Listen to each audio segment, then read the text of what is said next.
I'm Bea. And I'm Sam. And we're two best friends who like to talk shit about smut, wingspan, And sometimes books. Join us every Wednesday for a new episode.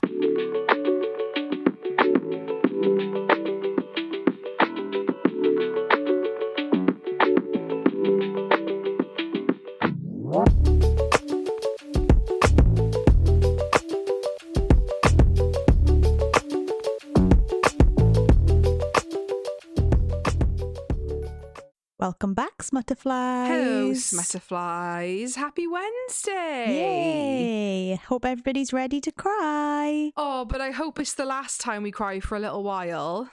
Yeah. It's been lovely. It has been lovely. I underestimated how sad I'd be second time round. Yeah, do you know what? I thought, like, I know what's coming. Yeah. No. And as well, like, I've reread Crescent City and I've reread ACOTAR. This is the only Sarah J. Maas series that I've never reread because it's exclusive. And emotional turmoil. Yeah. But I've got too much unmedicated ADHD to reread things usually. But I do find one reread of Crescent City was fine. And I do find I can reread ACOTAR. But ACOTAR's a lot more fluffy, I think, than Throne of Glass. Throne of Glass is more fantasy. And do you know what? I think when you know the emotional turmoil that's coming, it's not been unpleasant because it has made me find like this new affinity that I didn't have before. But like picking up Kingdom of Ash to read again was rough. Hard. Yeah, it was hard going. My voice is going already and I haven't even started. Oh, God. So, yeah, as much as we've loved doing this, we've loved doing deep dives. Like the comments we've had from you guys have been lovely. Yeah. But we said this to each other today when we spoke earlier, is that like never say never. No. Because I think balance is good, but we need more of like the unhinged chaos. And like lighthearted. Like we're doing Deep End for Patreon and I'm excited for that because it's not romantasy. It's just apparently like smut. Yeah. So and I think excited. As well. Yeah, and I think as well, like it's not that we've had a laugh during Throne of Glass, of course we have, but we didn't want it to be like constantly taking the piss. We wanted there to be like substance, and like credit to Sam for fucking dragging us through this week by week and prepping for every episode. We wanted to do it justice. Yeah, of course. Which I feel like we have. Yeah. But when we do episodes, we read the book and we show up. Yeah. That's what we do. So, and what happens, and we just literally in the fucking title, we chat shit, and that's what we've always intended. As much as I've enjoyed this, I am ready to go back to our usual format. Yeah, I agree. What are you reading?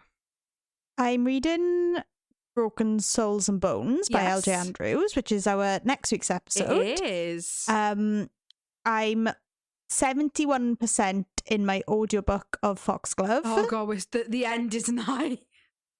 Yeah, it's taken a while, I'm not going to lie. And that's nothing to do with the book, it's all to do with me. And I've picked up Deep End. It's on my side table, ready. Yeah. And yeah, that's it. Aww. What are you reading?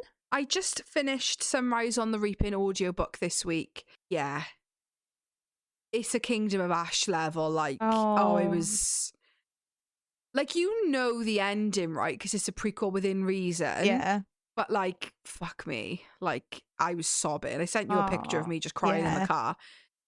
So I finished that this week. Then I picked up Quicksilver via audiobook because obviously we've got our interview, our Q&A with Callie Hart coming up in a couple of weeks, and we need to, like, get back into the Quicksilver world. Yeah. So I thought, well, I'll listen to it. And I've not listened to it with, like, the Kingfisher. Yeah. I will say the Carry On Swift is mighty fine as well. Ooh. And reading, I've just finished, the last book I finished was Of Flames and Fallacies, which was our first author spotlight of season 2 that's out when you're listening to this. Yes. Which is like a Fourth Wing kind of meets like a Spark of the Everflame sort of vibe. Nice. And I've, same as you, Deep End is on my bedside table, ready this evening to dive into. Get ready for Patreon. Yeah, and that's what's happening. Yes, I mean, I'm saying this preemptively, but I'm assuming this is going to be a big episode. Probably the biggest book both of us have ever read. It is only arguably close by Spark. What's the third book in Spark? I can't even speak. Heat of the Everflame. That was a big boy. It's like, I think they're kind of on par. Yeah. Maybe Kingdom of Ash is a little bigger. Yeah, I think Kingdom of Ash is the biggest. Yeah. Any other news? Oh, let's talk about the fucking Fire Festival of the Book Talk world that's happened over last weekend. I can't get over it. $250 a ticket. So for anyone who has not seen this, which honestly, if you're in the book community and you're on social media, like, how have you not? Where have you been? Yeah. But it was mainly brought to our attention quite early on because a friend of the podcast who, guys, she's confirmed we're friends. Yeah, she told us. That. We can say this now. Chris K. Haynes, who we absolutely adore. It was the first signing that Chris was doing. So I'd like heard of it. Obviously, Chris was posting. We commented, like, love that for her. And yeah, it was this Million Lives convention or signing. A Million Lies is what people are calling it now. And yeah, it was bad. Bad. Like, this person who runs it has just like lied about everything. Even down to like how many tickets were sold. Yeah. Like, I feel sorry for everybody involved. Like, I feel sorry for the authors who like paid out on merch and books and stuff to go. You pay a table fee to go. Yeah. Pay travel, like hotel, everything. Yeah. The people who went to it, who like paid money for their outfits, especially the people who are going to the ball. Like, I saw some lovely ball gowns. I know. And you're in this like, well, one of our friends said it looks like a hurricane shelter. Oh yeah, it was rough. Yeah, really bad. There were some authors, one author had posted, planned a pregnancy around it. Oh. It's just, one author was pregnant there, like... People were sitting on floors for Q&As. Oh my God, it was horrific. I will say, a lot of the people that I've seen on Book Talk who went made the best of a bad situation. Oh, definitely, yeah. No, I wouldn't say they enjoyed, but they got from it what they wanted to get. You know, like they put themselves out there and...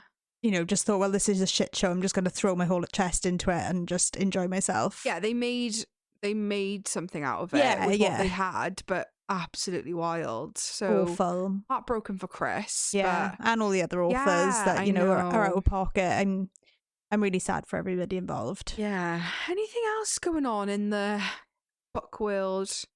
I don't think so. No, there's not really, is there? We got another Blood and Ash announced. It's not done. Of course it's not. I don't know. Yeah. I don't have an issue with it becoming a bigger series than planned. Yeah. Like, make your coin, Jennifer. Good for you. This book better have about 5 threesomes. That's all I'm saying. That's what I want from it. Yeah, I'll take no less than 5.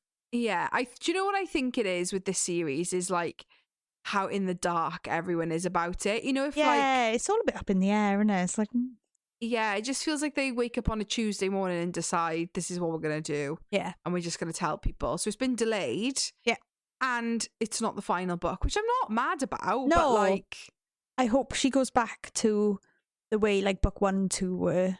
I want to recapture that energy and like that level of excitement for a book, because I don't know, I feel this with Jennifer's books and I don't know why. The more I read, the less I enjoy.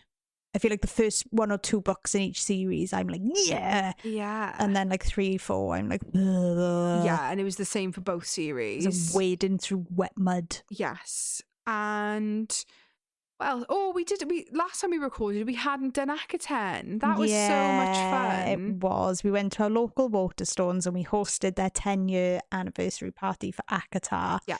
And we think it went really well. Maybe we've got listeners on this. That's what I was going to say. That have never listened to before and they found us through that. We gave out lots of bookmarks and stickers and we hosted a quiz. We got lots of wine. Yeah. We drank the wine, but it was really good fun. I really hope we can do another one. And it was really nice to meet like local people because as much as like a lot of you guys are in the UK, we don't really have like that many Welsh listeners prior. Yeah, and we have a good online social circle. We have a lot of people that we talk to all the time, like Caitlin, Grace, Luce, Kirsty, but then we don't have anybody that we meet up with. We don't have like any like real life bookish friends. So maybe we'll make some new like in-person connections through this, maybe. Maybe. Who knows? But yeah, so anything else been happening in the world of a pod of Smut and Wingspan? I don't think so. No. Normally we I feel like season 1, we'd always have like stuff to update, always have stuff to say. I'm just like, I feel like it isn't quiet. Like I feel like we're both really busy, but like maybe that's the problem. Maybe we're too busy. That's so true. Maybe that's what it is, and we don't have time to exist. Just be. Just to be. Just hold space. Space, yeah. We didn't get a new ACOTAR book on Cal and Mai. That's what everyone was hoping. Yeah. I am very much... So look, did you see the big book that was posted somewhere and she signed it and the quotes and stuff she was writing? Yeah, like a wolf caged, and like people are thinking that it's a Tamlin book. But also I think people forget it was celebrating Akaten and it's Feyre's story that she kills the wolf. So I think it was just a reference to that. Yeah. The only thing we had on Tenure was that Bloomsbury posted a compilation. You got it. Of like other people's videos from social media, and was like a thank you for Akaten. But the opening video, the audio is somebody saying, "I have a theory as to who the Archeron's mother is," and then it cuts. And like again, could just be coincidence, but like people think that was like a subliminal message. That but then Sarah didn't post for Akaten, and like I was shocked at that. I was shocked, but like also, honestly, because we're very new to the Sarah J. Maas fandom, over the years, the amount of like absolute vitriol that Sarah's had towards her, the crap she's had online, like, I just think she taps out because for her own like I don't blame well-being. Her. Yeah, I don't blame her. Like she doesn't owe anyone anything, honestly. Like she'll announce a book when she's ready. It's literally only been like just maybe like when did House and Flame and Shadow come out? Last January. Yeah. Like authors of her caliber, when I say caliber is in like success, literally like boom, like a Suzanne Collins, right? She writes her 3 Hunger Games and then there's like a fucking 10-year hiatus. Yeah. Like no one sees Susanna Collins. She's never been seen. Like she obviously must be still alive because she's writing books, but like people haven't physically seen even photos of her. Nobody's seen Susanna Collins and me in the same place. You being in my street team group chat is really getting to you, innit? They love me. The people love me. Oh God. If anyone is listening to this who's in my street team, first of all, hello, we love you. But second of all, because it's now closed, my street team for the time being, and Sam is a moderator. Of course she is. Because let's be honest, Sam's basically my unofficial PA. Sam is basically my Mama Joe, we're calling you now. Yeah. But Mammy. The group chat, the street team group chat is really... It's really getting to Sam. They just love me. What can I say? Yeah. And also, the comments have been so kind, you guys. But like, if one more person comments and says how lovely Sam's voice is to listen to read talk, she's going to lose her head. I won't get her through the door. Literally, I said that to you earlier. That's why I sent you that like video. Like a big bobblehead. Literally. So I sent you that video of that puppy in the bar because I was like, it's you. It's not me. I don't need to ask for attention. I just get it. Oh, God. Yeah. Joking. What was the point? There was a point to that. Suzanne Collins. Yeah. That's where I started. So we started around the bend. And now I'm a dog begging for attention. A cockapoo in a pub with a little Daisy in it. Yeah, basically Sam apparently now is Suzanne Collins. Who knew? Disprove her. I mean, I can't disprove it. Actually, there's photos of her. People do know who she is. It's not a pen name. Anyway, so back to the ACOTAR thing. Look, we'll get a book when it's ready. Yeah. Bloomsbury will announce when they're ready. And do you know what? They can take this sweet fucking time because everyone was having a little bitch and a moan online. Do you know what you're going to be doing? Buying fucking ACOTAR 6. They can do what they want. Literally. Eating it They're up. all like little kittens at the bowl of milk ready to just lap it up. Mooling. Oh, that's my tepid take. Yeah. Deal with it. Anything else? Don't think so. So, just an update on episodes, like Sam said. Next week is Broken Souls and Bones. The week after, we have the wonderful, beautiful, adorable, any other words? Amazing LJ Andrews back on the podcast talking about Broken Souls and Bones. our Broken Souls and Bones episode next week will be a spoiler, but the interview I would say is like 50-50. Yeah. So you can listen up to a certain point, but there's loads of you guys in our DMs who just fucking listen and you haven't read the books. You're wild. I mean, we love you for it, but like wild. And then after that, I think we're going to do like at least 2 weeks of no books. No, as in like not a deep dive, not a... Yeah, we're going to maybe like talk about our TBR, what's coming up, what we're reading, what we're hoping to read, just books in general, just chit-chatty. Chit-chatty. Yeah, have a little breather. Yeah. And then we'll get back to you with a schedule. Yes. And that's us. That's it. I've never had a willy piercing. That's how we fucking started our recording. That's then. Okay. I need never a bit had of unhingedness back. I've never had a willy piercing. No, I've never experienced one. I've seen them IRL, but I've never like. Oh, I've never seen one. I have IRL. seen one. I've just never touched one. No, me either. There's various places it can go. All sound painful. I wonder, what does it benefit? Well, it makes it more sensitive, doesn't it? Oh, to the person with it, not the receiver. Yeah, I think so. 'Cause baby, I'm a giver. Right. Yeah, sorry. It's already going to be a long episode. I know. Let's not get off track straight away. Kingdom of Ash. I've got a lot of material. I might have to break for a piss midway through. Well, we'll see how we go. Because if you're like chop, Sam, then I'll just skip stuff. But I think like, what's our longest been? 2 hours. Yeah, Kingdom of Ash. Yeah. So obviously, we're leading on from Empire of Storms and Tower of Dawn. Yeah, because they happen in tandem. So we start with Rowan, Fenris, Lorcan, and Elide and Gavriel in Dornell looking for Aelin because they assume that's where Maeve's taken her. And I've just straight out the back got a fucking great quote. Go for it. Because they're just interrogating people at this point. To try Is this in the alley? Yeah. Oh, I vividly remember Lorcan being so fucking hot in this scene. Yeah. Here's how this goes, Rowan said to the snivelling commander, his voice deadly soft. A brutal smile graced the prince's mouth, setting the blood from his split lip running. First I break your legs, maybe a portion of your spine so you can't crawl. He pointed a bloody finger down the alley to Lorcan. You know who that is, don't you? As if in answer, Lorcan prowled from the archway. The commander began trembling. The leg and spine, your body would eventually heal, Rowan went on as Lorcan continued his stalking approach. But what Lorcan Salvaterre will do to you? A low, joyless laugh. You won't recover from that, friend. I don't want to recover from what Lorcan Salvaterre can do to me, please. Oh. I want him to snap me like a pretzel. Honestly. I vividly, before I even reread it, I remember being like, this is one of my favourite scenes from Kingdom of Ash. It's just like the little things. Yeah. Just like sets you off, doesn't it? I love Gets you going. I was literally thinking, sorry, this is so off on tangent. I was literally thinking about this when I was writing this week. I love a reputation. Yeah. Or if there's anything that gets me going, anyone, not just like in a just reputation. I love it like for badassness. I love like family reputation, not in just like a horny way. Yeah. I just love it. Like I absolutely. I go, have you heard of them? Oh, don't I'm gonna get all. I know the family. Yeah, I don't know why that gets me go. It's weird, isn't it? Not a really weird, very niche. Very niche. Like I can't call it a kink. It's not a kink, but that is a bit of me.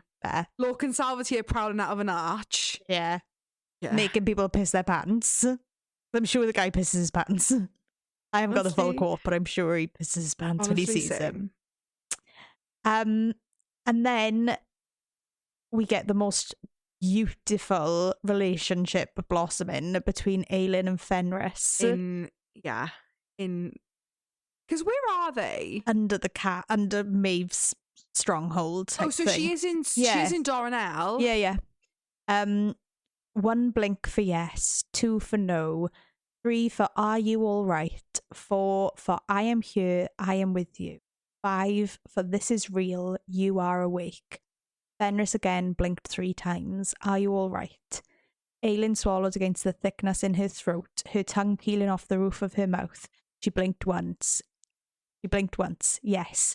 She counted his blinks. 6. He'd made that one up. Liar or something like that. She refused to acknowledge that particular code. It's so sweet. Do you know what? And I remember reading this for the first time. It's really unexpected because you don't really get much interaction between Fenris and Aelin up until that point. Yeah. But I think just both being in this like horrific trauma bond that they are. Well, Maeve has commanded him to stay in his wolf form as well, so he can't talk to her. She allows him she only allows him out of that room to go to the toilet, and then he's got to go back and just sit and watch. And it's hard. Where's Aelin going to the toilet? I think just like... Never says. In her iron coffin. That's rough, isn't it? Yeah. Because Faye got a poop. Yeah, you know? Yeah. We all do. Oh, I mean... We all need to defecate. What I mean is, we know that from fucking Watery Bowels Faye Ratron. Yeah, yeah. Because even when she's high Faye, she's... shitting her pants. Yeah, literally. So obviously the lovely thing about Kingdom of Ash is all the big players are back on the page. So we get a lot of different chapters from a lot of different people. Yes. And we have Dorian with the 13 looking for the Crocians. And they're like going around making camp, going from here, there and everywhere. And Dorian's sneaking off in the night all the time. And he sneaks off and he summons Gavin through like word marks or, whatever he's learned to do. Yeah. And Gavin confirms that the third word key is in Morath. And he says to Dorian, you're not ready yet. Like, give it time. And he says, let Damaris guide you. And Dorian's like, what, is actually a truth teller? And he's like, yeah. So basically, the hilt of Damaris warms when somebody's telling the truth. So like Dorian's got like a little guide now. Mm-hmm. But also Gavin tells him like that he doesn't want him to do it because obviously Elena, her like soul will be taken. Yeah. So she won't have her like spirit form, and Gavin wants forever with her. Mm-hmm. And Dorian's like, stop being so like selfish. Yeah, greedy. You've had thousands of years with her, like, and they're the reason why everyone's in this fucking state in the first place. Yeah, it's her fucking fault.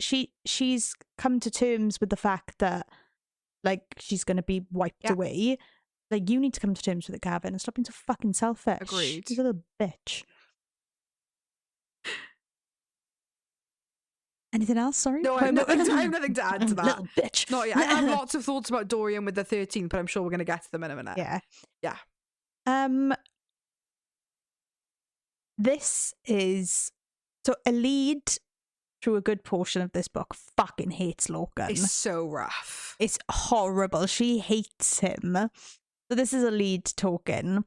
I would be inclined to believe that if I hadn't seen you crawling after Maeve on the beach. I didn't crawl after Maeve. I crawled, his throat bobbed. I crawled after Aelin. He shut out the bloody sand, the Queen's screams, her final pleading requests to a lead, shut them out and said, when Maeve severed the oath, I couldn't move, could barely breathe. And I feel like lead after Emperor of Storms, we all assume he's crawling after Maeve, like being a little lap dog. Yeah.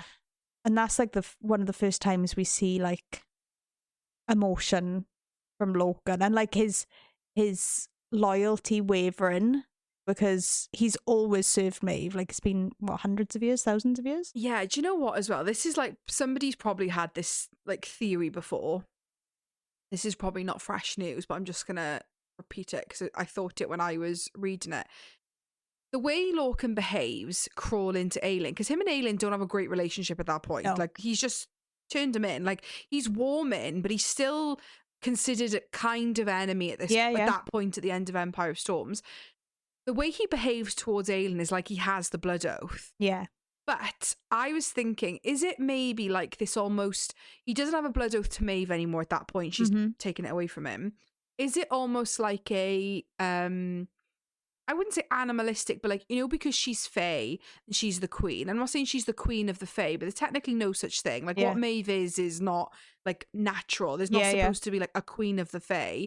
Aelin is kind of the closest thing. Yeah. Is it almost like his fairness, like calling to her because it recognizes like she's the heir? Yeah. And that is like, I'm not saying his purpose is to serve, but like it kind of is. Yeah. And up until now, he spent so much time serving a false queen. So like his like fairness is like, it's almost like ingrained in his DNA to act like there's a blood oath. Yeah, exactly. Yeah. Interesting. I've got some interesting takes. And then, flip into another POV. Yep. We have Chaol and Irene traveling to Aniel. And this is Irene's inner monologue.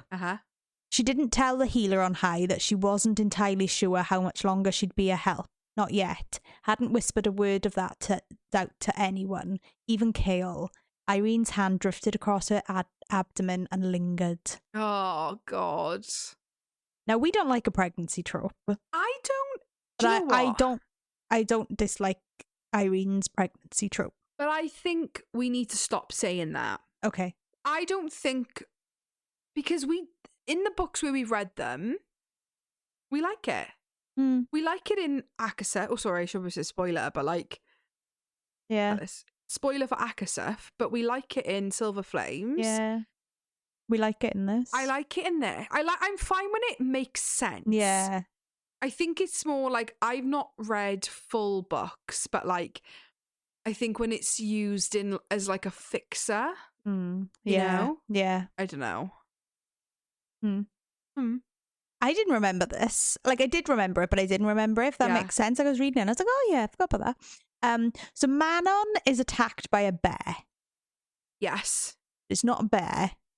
It's a spider who is a shifter. Yeah. It's the spider that she stole the silk from, who's come back to give her a fucking stern talking to. There's also the spider who took 20 years of life from the merchant, Falcon Enna.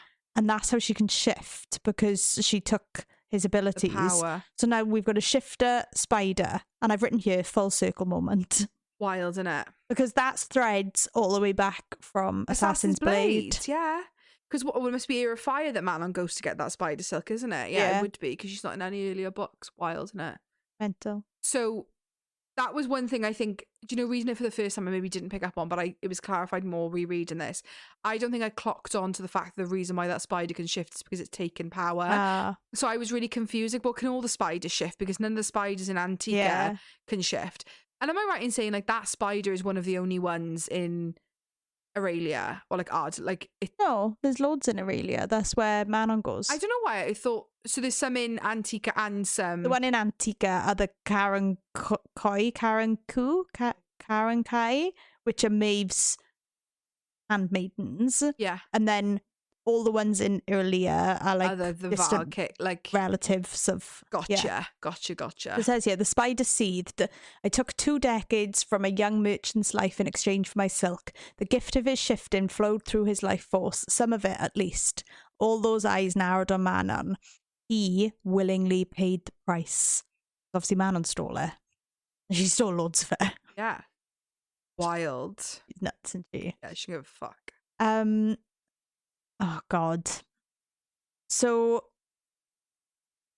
Karen, how are we saying? Kane, I think, yeah. Takes Aelin from her box, takes her up to the throne room, forces her to kneel in glass in front of Maeve. Maeve's like, oh, I never thought I'd see you kneel before me. And she puts Mab's crown on her. So she's kneeling in front of it wearing Mab's crown. It's fucking horrific. She's sick. She's awful. And then she commands Cornel to kill himself, who is obviously Fenris's twin. Yeah. That is rough. So bad. So heartbreaking for Fenris, for Aelin, for, oh my God. Aelin grabs a shard of glass and stabs Cain. I can't get Cain, yeah. I want to say Cain all the time. Cain. And she throws the glass at Maeve.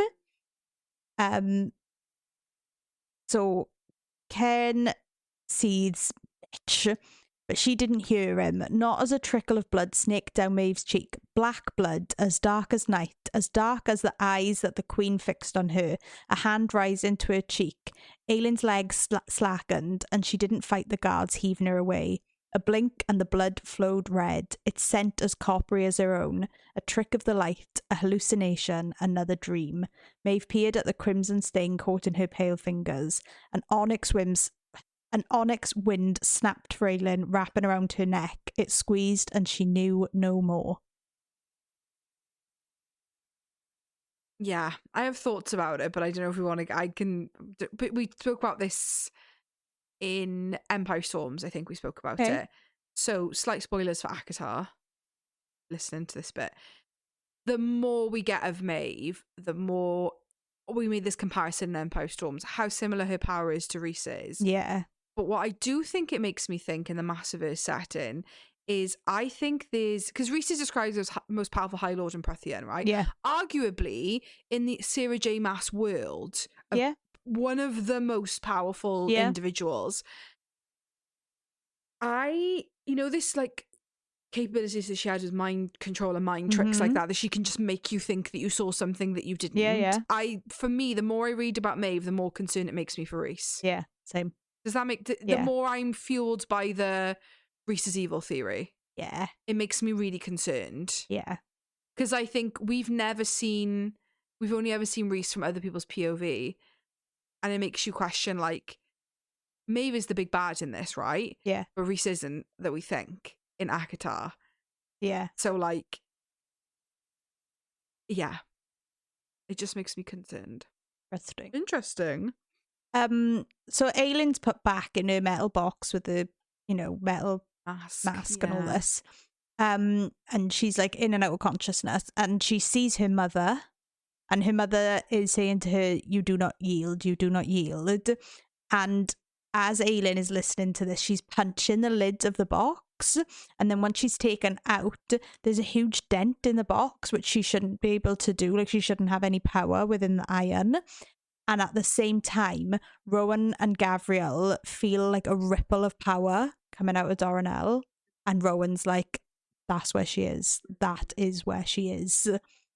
And like, that just goes to show how powerful Aelin is to be able to send out power when she's literally head to toe in iron. Yeah. Like, she should be null and void at this point.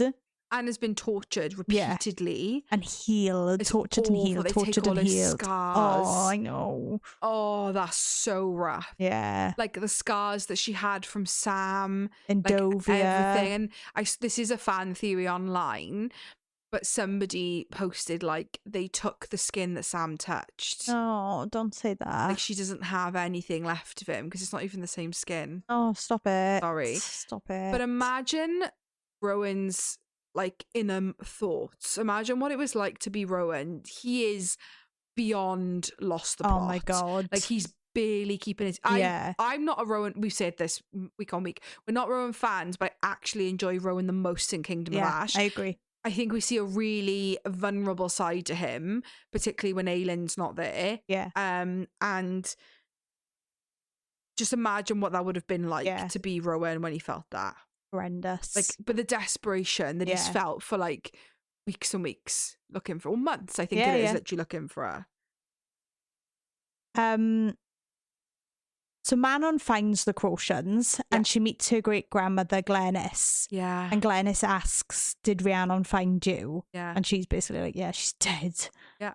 And then the Yellowlegs attack the Crocians. Yes. And obviously the 13 fight alongside the Crocians against the Yellowlegs. And while it's happening, Dorian kills the spider. Yeah. Cyrene, is that her name? Oh. Yeah. Yeah. And once it's all done, Manon asks Glenys to go north with them, but she says, "No, we're going to Aelway."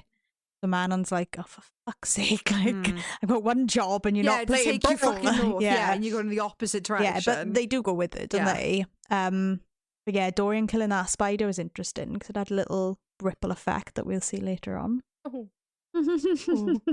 We're going real chronological tonight. Yeah, I know. Sorry, it's just my notes are in chronological order.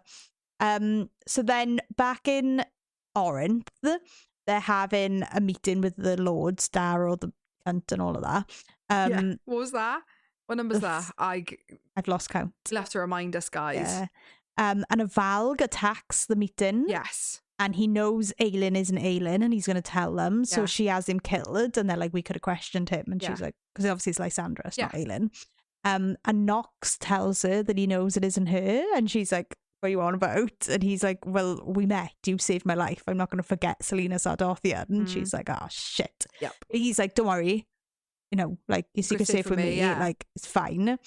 And then, because they say that the Bane has to listen to them, they just drug them all. They drug all the lords and they vanish with the army. So by the time they rouse, they're all fucking gone. Which is iconic, honestly. Amazing. Because they were, what were we in? Was it Empire Storms we meet them, or was it? Yeah, Empire Storms. Empire Storms, like the fucking pits. Yeah.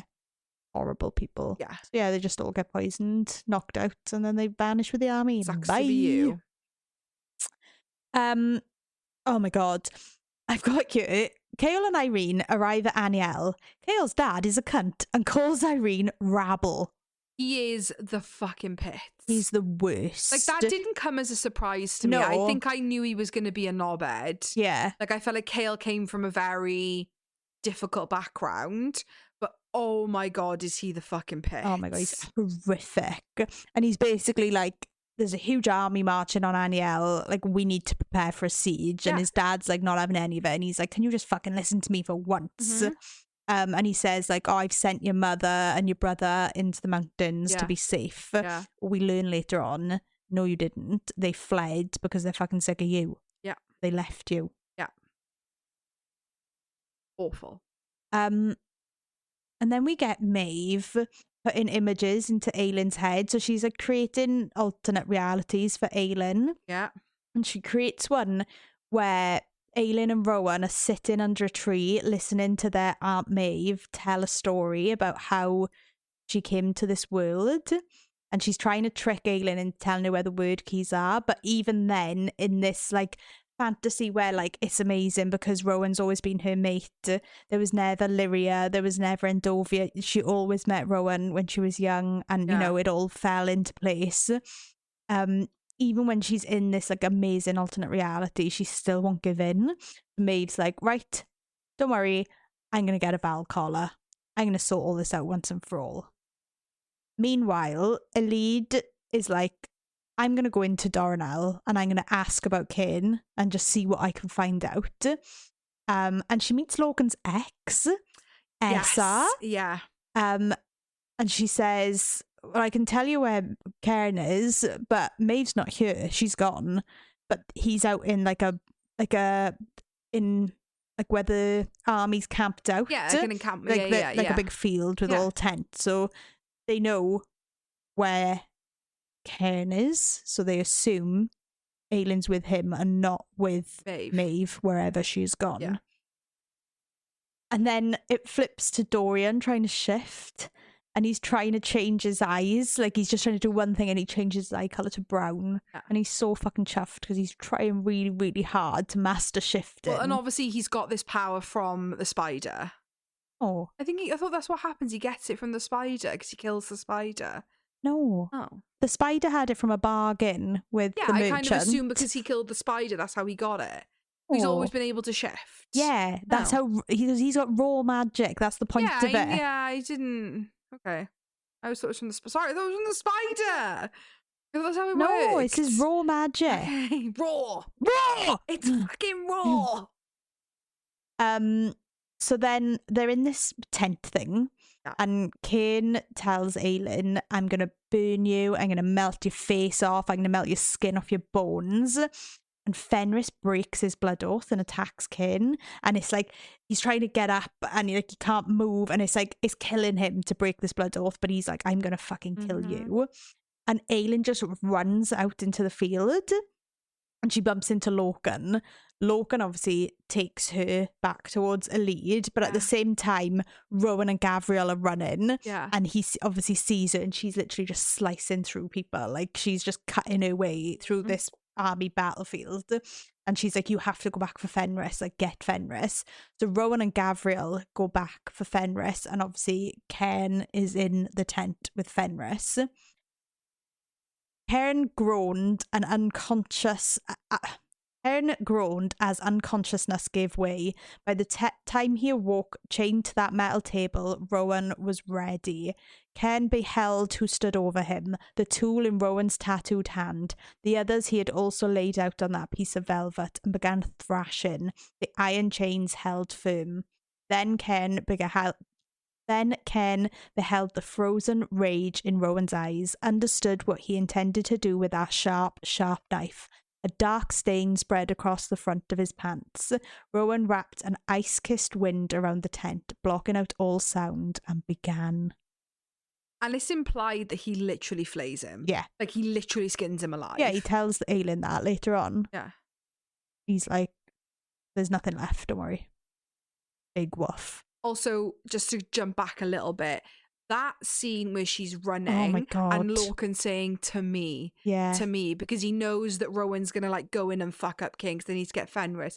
When Lorcan's shouting to me and she's like snaking through the encampment, like I remember cutting men down. Sobbed. I got shivers. Like him saying like to me, like, oh, I just... And they haven't had a great relationship, like you said, up until this point. No. So, and like for him to be like her beacon to like head to. But he could have been like, Aelin, like, go this way, go that way. Like, not that he's presuming like, fucking go this way. Fuck, he is. And he's just saying like to me, like he has that like, that just like need to like, if you get to me, you'll be safe. I'll protect you. Come to me and like, you don't need to worry. This won't happen again. That I remember sobbing my little fucking heart out with that. And then we get the Queen's gauntlets drew blood where they scraped into her neck, her jaw, as she heaved against the mask. Take it off. The plea turned into a scream. Take it off. Over and over, the Queen screamed it. Take it off. Take it off. Take it off.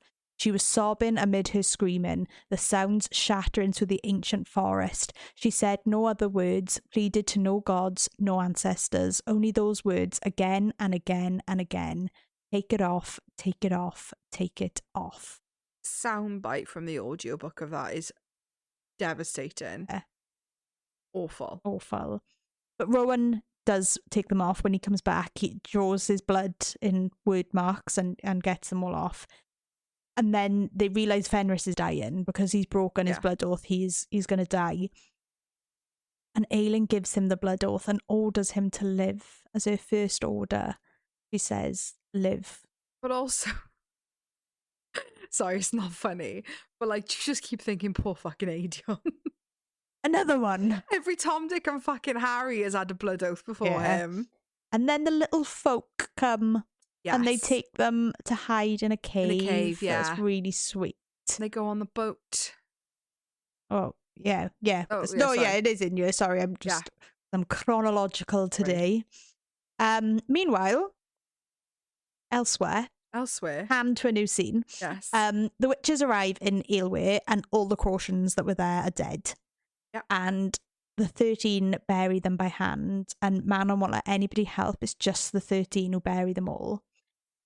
Dorian, meanwhile, summons Caltaine, and she tells him that the third key is at Morath, and he's having a little chinwag with Caltaine, very bizarre. And then he shifts into a raven. A raven.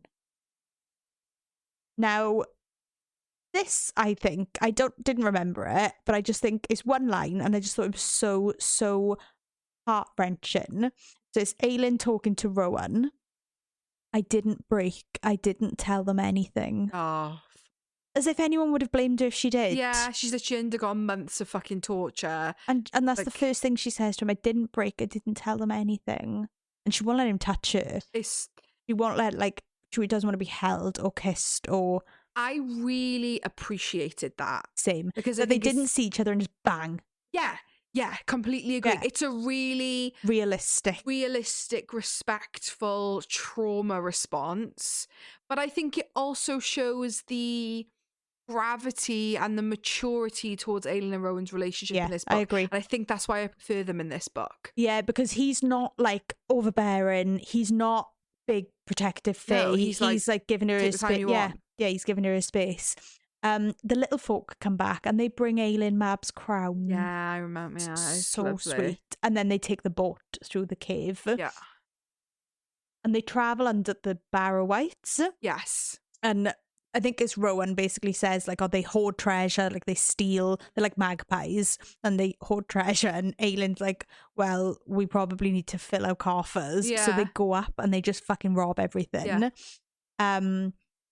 And they take wedding bands. They give each other wedding bands. Yeah, Rowan's is like an emerald and hers is a ruby, right? I can't remember. I thought Rowan's, vice versa. I thought Rowan's was a plain band. Oh, maybe. And maybe Aelin's is the emerald. I'm not sure. Yeah. Yeah. And Lorcan gives the blood oath to Aelin. Basically says, if you're going to come with us, you have to give the blood oath. You're not coming to Terrasan if you don't have a blood oath to me. Because the last time she saw him, he fucking turned him into Maeve. Yeah. So no, I don't blame her, but like in his inner monologue, he takes it for a lead, not for Aelin, not for Terrasan. He does it for a lead. I don't know if it's happened, and if it has, we can address it in a minute. But just while it's in my head, have we had the bit where Lorcan has like a nightmare, and it's a Lee telling him, like, or is it Maeve that does it in the final? Yes, Maeve that does it in the final battle. We'll yeah, she does it to all of them, doesn't she? He says, like, I think. Meanwhile, ... Elsewhere. Across the continent. On the other continent, yeah. Manon goes to the Ferry and Gap. Yeah. And she's like, I'm going to talk to Petra I put blood. Blue blood. Yeah. Like, I think, like, she's on the same level as me. I'm going to try and get them to join me. Mm-hmm. And that's that. Petra says, like, I'll hear you out. And she lets them go. But, like, she doesn't really say, yeah, we're going to fight with you or we're going to fight against you. She leaves. Meanwhile, on Aedian's battlefield, the witches bring the mirror tower and they complete a yielding and they literally wiped out the left flank of the Bane.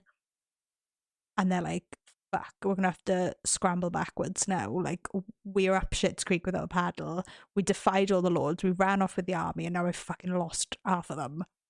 And this is being really insensitive and a hornball, but like Aegon being a general, I just can't tell you. Like, they're not supposed to be like horny scenes, but all I can think about is... Yeah, no, I know what you mean. Aegon Ashriver commanding me.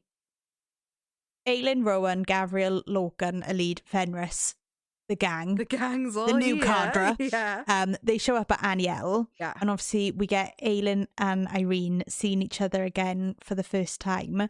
And Irene thanks Aelin and she shows her that she's still got the piece of paper. And Aelin says, like, oh, can I have it?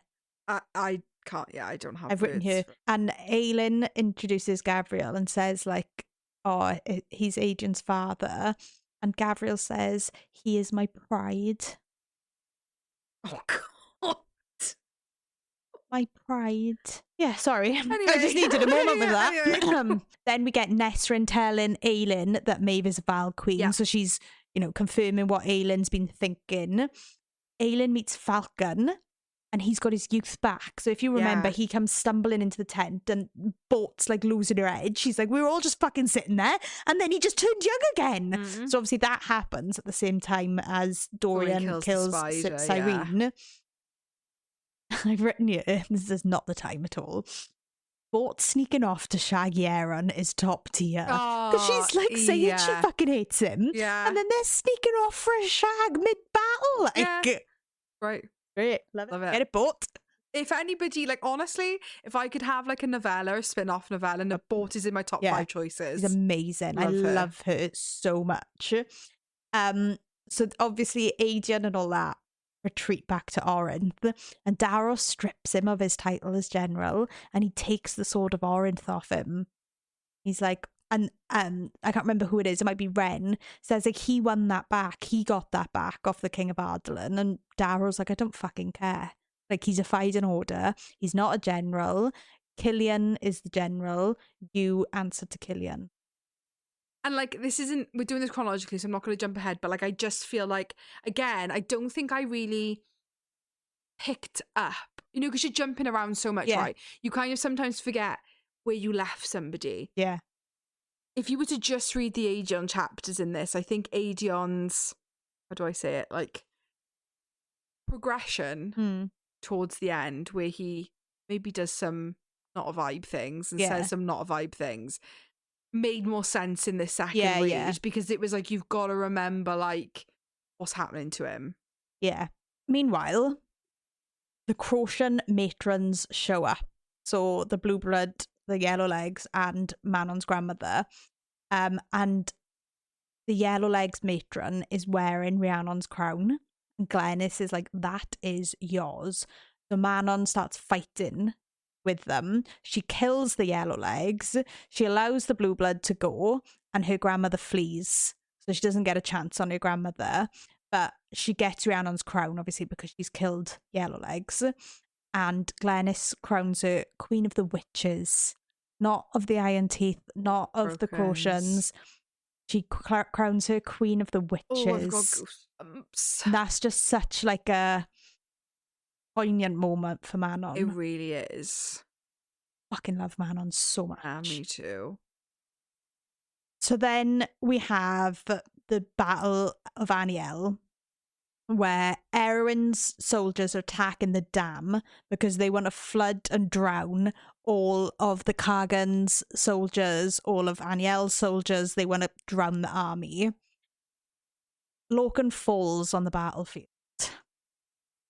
and Elide steals a horse to try and find him. She takes Kael's horse, which has obviously got like leg braces and things for him. So obviously good fit for little Elide with her little broken legs. And she's like screaming his name across the battlefield. They're like, she's got a death wish. Like, it's done. Like, they're both going down together. She finds him amongst like all dead soldiers, and she pulls him onto her horse. Says, you didn't rot and die, and you're not dead yet. We're not dead yet, so get in that saddle. When Lorcan did nothing other than breathe and breathe and breathe, Elide spoke again. I promised to always find you. I promised you, and you promised me. I came for you because of it. I'm here because of it. I am here for you. Do you understand? And if we don't get onto that horse now, we won't stand a chance against that dam. We will die. So he gets on the horse. She's telling Farasha, which is the horse, to fly. Like, fly, get back there as quick as you can. Lorcan slid his other arm around Elide, bringing his mouth close to her ear as he said, you have to let me go. Each word was gravelly, his voice strained, nearly to the point of uselessness. Elide didn't shift her focus from the keep ahead. No. That gentle quiet flowed around him, clearing the fog of pain and battle. You have to. You have to, Elide. I'm too heavy, and without my weight, you might make it back to the keep in time. No. The salt of her tears filled his nose. Lorcan brushed his mouth over her damp cheek, ignoring the roaring pain in his body. The horse galloped and galloped, as if she might outrace death itself. I love you, he whispered in Elide's ear. I have loved you from the moment you picked up that axe to slay the Ilkin. Her tears flowed past him in the wind. And I will be with you. His voice broke, but he made himself say the words, the truth in his heart. I will be with you always. He was not frightened of what would come for him once he tumbled off the horse. He was not frightened at all if it meant her reaching the keep. So Lorcan kissed Elide's cheek again, allowed himself to breathe in her scent one last time. I love you, he repeated, and began to withdraw his arms from around her waist. Elide slapped a hand onto his forearm, dug in her nails, right into his skin, fierce as any rock. No. Yeah.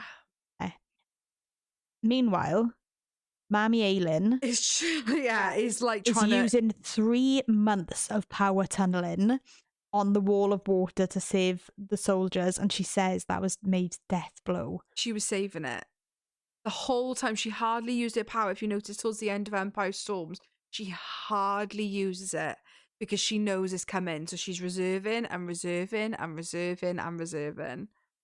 But she saved all the soldiers, and Rowan's working with her. She's turning it to steam, and then he's like blowing it away. With the wind, yeah. Did you forget that Rowan? So Aelin's like iconic armor, right? Like She steals it. It's from the like crypts of Aniel. Yeah, she finds like a silver gold, armor, and like a female, crazy, innit? I just forgot that that's where it came from. Yeah. Yes. Meanwhile, Dorian and Manon have the most incredible bang. Yeah, I am irrevocably changed as a person because of the bangs of Dorian Manon in this book. He tells her to leave her crown on.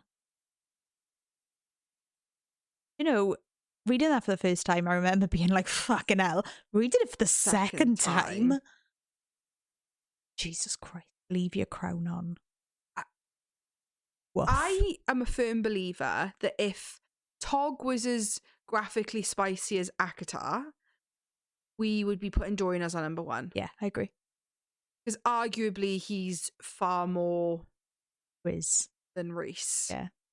Then he leaves her. Yeah, he lets him cuddle him. Yeah. This is the first night she's ever let him cuddle her. And then he leaves for Morath with the 2 keys. Is that the bang where it says like he lifts a knee for better access? Or is that the other bang? Oh, I can't remember. Has he turned into a woman yet? Oh, yeah. Have you seen like the theories about like the fan art of Manon and Dorian, but him banging as a woman? Stop it. Yeah. Wow. Because I feel like they would. Yeah. How can they not be this is why I think how can they not be a favourite? Yeah, I love them. Second to, on a par with Lysandra and Aedion, but like, you know how you are with Eris and Azriel? Yeah. I think this is me with female Dorian and Manon. Female Dorian. I don't know. Like Dora. Dorella. I was going to Doriella, yeah. Yeah. And Daddy Rolf shows up with his fire lances and gets Aedion out of a bit of a pickle. He does, yeah. Oh, a big pickle. Not a little pickle, it's a big pickle. Lorcan wakes up and Elide says to him, "You said something to me as we were galloping across the battlefield." Lorcan said softly, "I meant every word." His heart thundered so wildly, it was a wonder she couldn't hear it, and I will until the day I fade into the afterworld. Lorcan didn't breathe as Elide gently reached out her hand and interlaced their fingers. "I love you," she whispered. He was glad he was lying down. The words would have knocked him to his knees. Even now, he was half inclined to bow before her, the true owner of his ancient, wicked heart. "I have loved you," she went on, "from the moment you came to fight for me against Vernon and the Ilkin." The light in her eyes stole his breath, and when I heard you were somewhere on that battlefield, the only thing I wanted was to be able to tell you that. Do you know what it is about Tog as well? Like, a lot of books generally tend to follow one romantic couple, or if there's spin-offs, you wait, like if we would take Bridge Kingdom, for example. But per book, you're focusing on, there's so many, and some people argue they don't like that about Tog, and I'm like, Like Love Actually, when you're watching all the different couples and they all come together and they're all connected in some way. But there's so much love because there's so many couples that, like, I just feel like I'm having my heart broken every 30 fucking seconds. I love it. Yeah, I love it, but it's heartbreaking. And I'll never give up on it. So the Crocian witches answer the call to war and they say, "Yeah, we will come to Terrasan's aid to you. With you, sorry. We will come to Terrasan's aid." Irene is testing a theory and she's healing the Valg out of people. And then, like, Nesrin and Sartak are questioning them. And if they have, like, good morals, they're allowed to be. And if they chose to be infested by the Valg and are bad people, they're put in, like, cells, basically. And then Kale gives the wild men of the mountains, White Fang Mountains, part of Aniel for their alliance. And his dad's like, "You haven't got authority, it's mine, blah blah blah." And Aelin says, "Well, he's the hand to the King of Ardalan. Technically the King of Ardalan owns Aniel. He can do what he fucking wants. He trumps you, basically." Yeah, class. So the wild men say, "Yeah, okay, we'll also fight Terrasan." So, like, Aelin's army's coming together. Numbers are stacking. Yeah. Then we jump to Dorian at Morath, and obviously Maeve is there, and she meets with Erwan, and Dorian's watching her as like a little field mouse. So funny. It's so squeaking funny. in the corner, like. Like literally the Riz King of Arslan is a fucking field mouse in the corner. Yeah, fucking wild. Hilarious. And she offers Erwan an alliance and says that her spiders can host the Valg princesses. So question here, right? Because even at the end of this, I still wasn't clear. Does Erwan know who she is? Yeah. So she's come and she's revealed herself and she said, hiya, babes, I'm your sister-in-law. Yeah. It's been me all this time. Yeah. Okay. So Erwan's like, I'll think about it. And Maeve comes out of that meeting and she says to Dorian, like, just fucking change back to a man. I know you're there. Yeah. And she offers him an alliance, marriage, and they take the keys for themselves. Yeah. And Dorian agrees. Yes, he does. But I remember reading that for the first time and being like, Dorian. Can I just say, right? Because I think there's a scene where, like, she suggests him sleeping in her bed and he's like, no. Like, I'm really down for that. Same. The thought of Dorian and Maeve is like, raw. Yeah. And I know, like, I obviously, like, she's terrible, but the thought of them, like, ruling together. Yeah. But yeah, first time round, I was fucking horrified.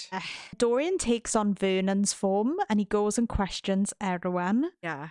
And that does not go down well. No. Erwan's like, why are you fucking questioning me? Get out.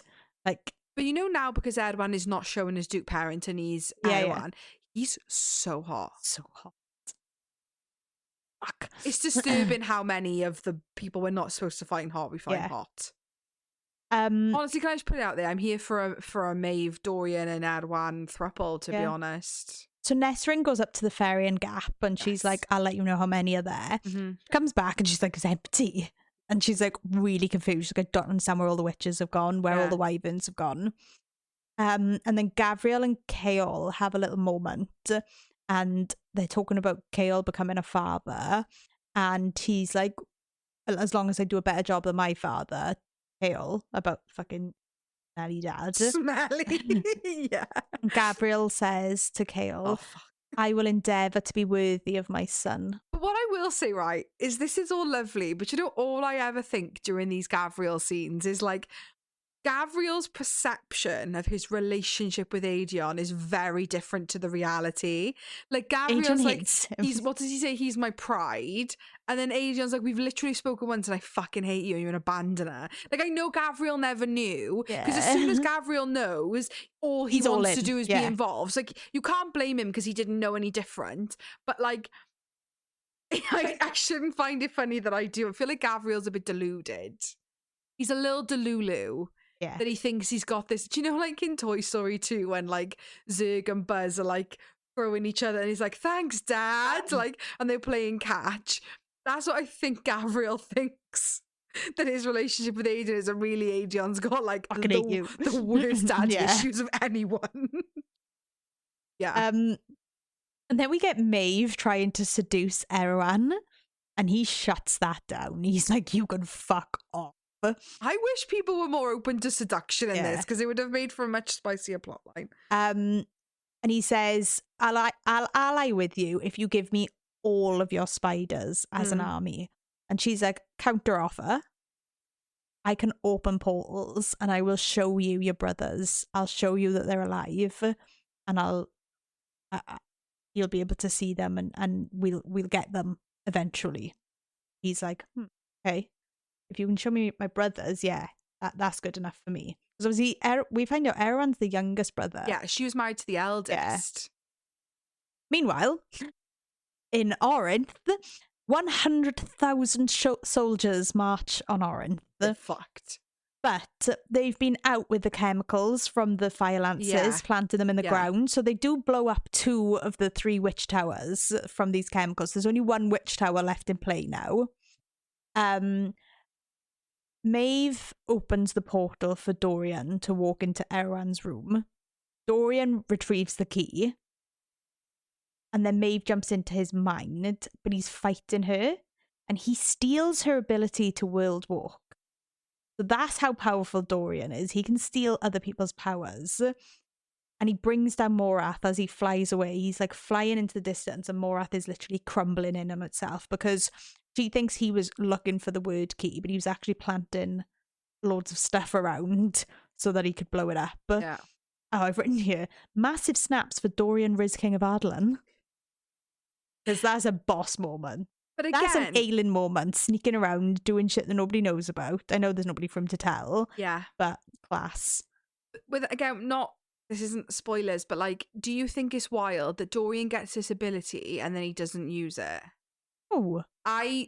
Again, makes me think, is she keeping it in her back pocket for the next Actars? Yeah, Dorian's just going to come strolling through a portal. Like, you know that clip of like straight white men at the end of a Marvel, when, I don't know, fucking some Infinity Gauntlet, someone puts a bracelet on and they all fucking die and then they all see each other, I don't know, just some whatever. I will riot. I'll riot in the streets if that happens. If I read on a page that Dorian Haviliad comes to Prethian, I might do a Britney and shave my head. I'll just lose it. You'd be feral. If at any point a Todd character makes an appearance. Oh my god. I would die. So nobody's in the Ferian Gap except Vernon. Yeah. Erwan has cast him out because Dorian portrayed himself as him and did Erwan's tits in, and Erwan chucked him out, basically. He's now Vernon's in the... Yeah. He's like, he said I was asking too many questions. I haven't fucking seen him. I've been having a cup of tea and a slice of toast. Literally. Yeah, literally. So he tells Aelin that Maeve is now allied with Erwan, and she's like, this is all my fucking worst nightmares come true. Yeah. And Aelin just leaves Vernon in chains to die. He gives them all this information, and then he says, "You wouldn't." He's like, "You said you wouldn't kill me," and she's like, "I'm not killing you. Nope. I'm just not letting you out." It's what she deserves. That's what he deserves. Yes. Yeah. Frick. So now they're all getting ready for the battle, Orinth, and this is so sweet. Aedion goes to visit Evangeline. He says to her, "Before my first battle, I spent the entire night in the privy." Evangeline squeaked, "You?" Aedion smirked. "Oh yes. Quinn, the old captain of the guard, said it was a wonder I had anything left inside me by the time dawn broke." An old ache filled Aedion's chest at the mention of his mentor and friend, the man he'd admired so greatly, who had made his final stand, as Aedion would, on the plain beyond this city. Evangeline let out a little laugh. "That's disgusting." "It certainly was," Aedion said, and could have sworn Lysandra was smiling a bit. "So you're already much braver than I ever was."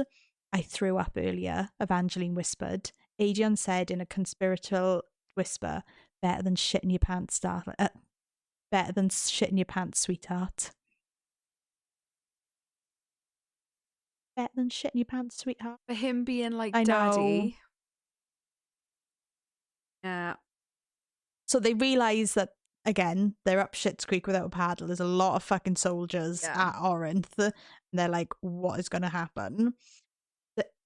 This is Aedion now talking to Lysandra.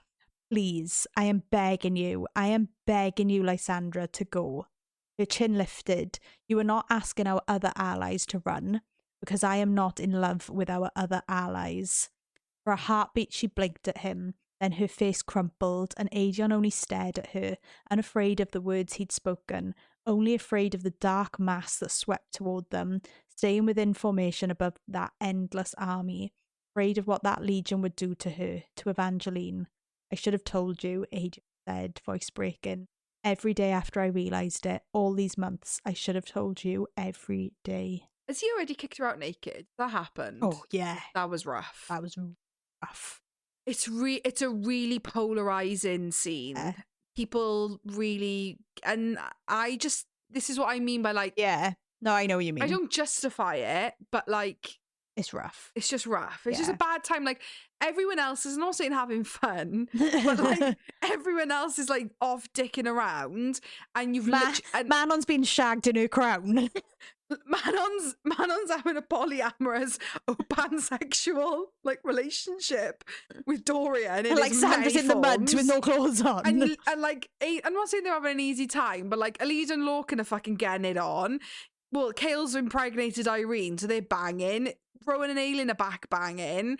Like, everyone's sort of, I'm not having a good time, but and you've literally got Aegon and Lysandra holding down Orinth while fucking witch towers are popping up and blowing up in their faces. Like, I do feel like Aegon shoulders so much like responsibility. Yeah, he does. Personally, but I think people put it on him because when Aelin's not there, who's responsible for Orinth? Who's responsible for Tarazan? It's Aegon. It's not fucking Darrow, is he? He's doing fuck all. And I think his redemption or his like motives are like all he's ever felt like is a failure to his kingdom. Yeah. We came, Manon said, loud enough that all on the city walls could hear, to honour a promise made to Aelin Galathynius, to fight for what she promised us.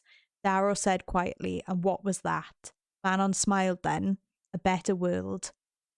Darrow took a step back as if disbelieving what stood before him, in defiance of the legion that swept toward their city. Manon only looked to Aegon, that smile lingering.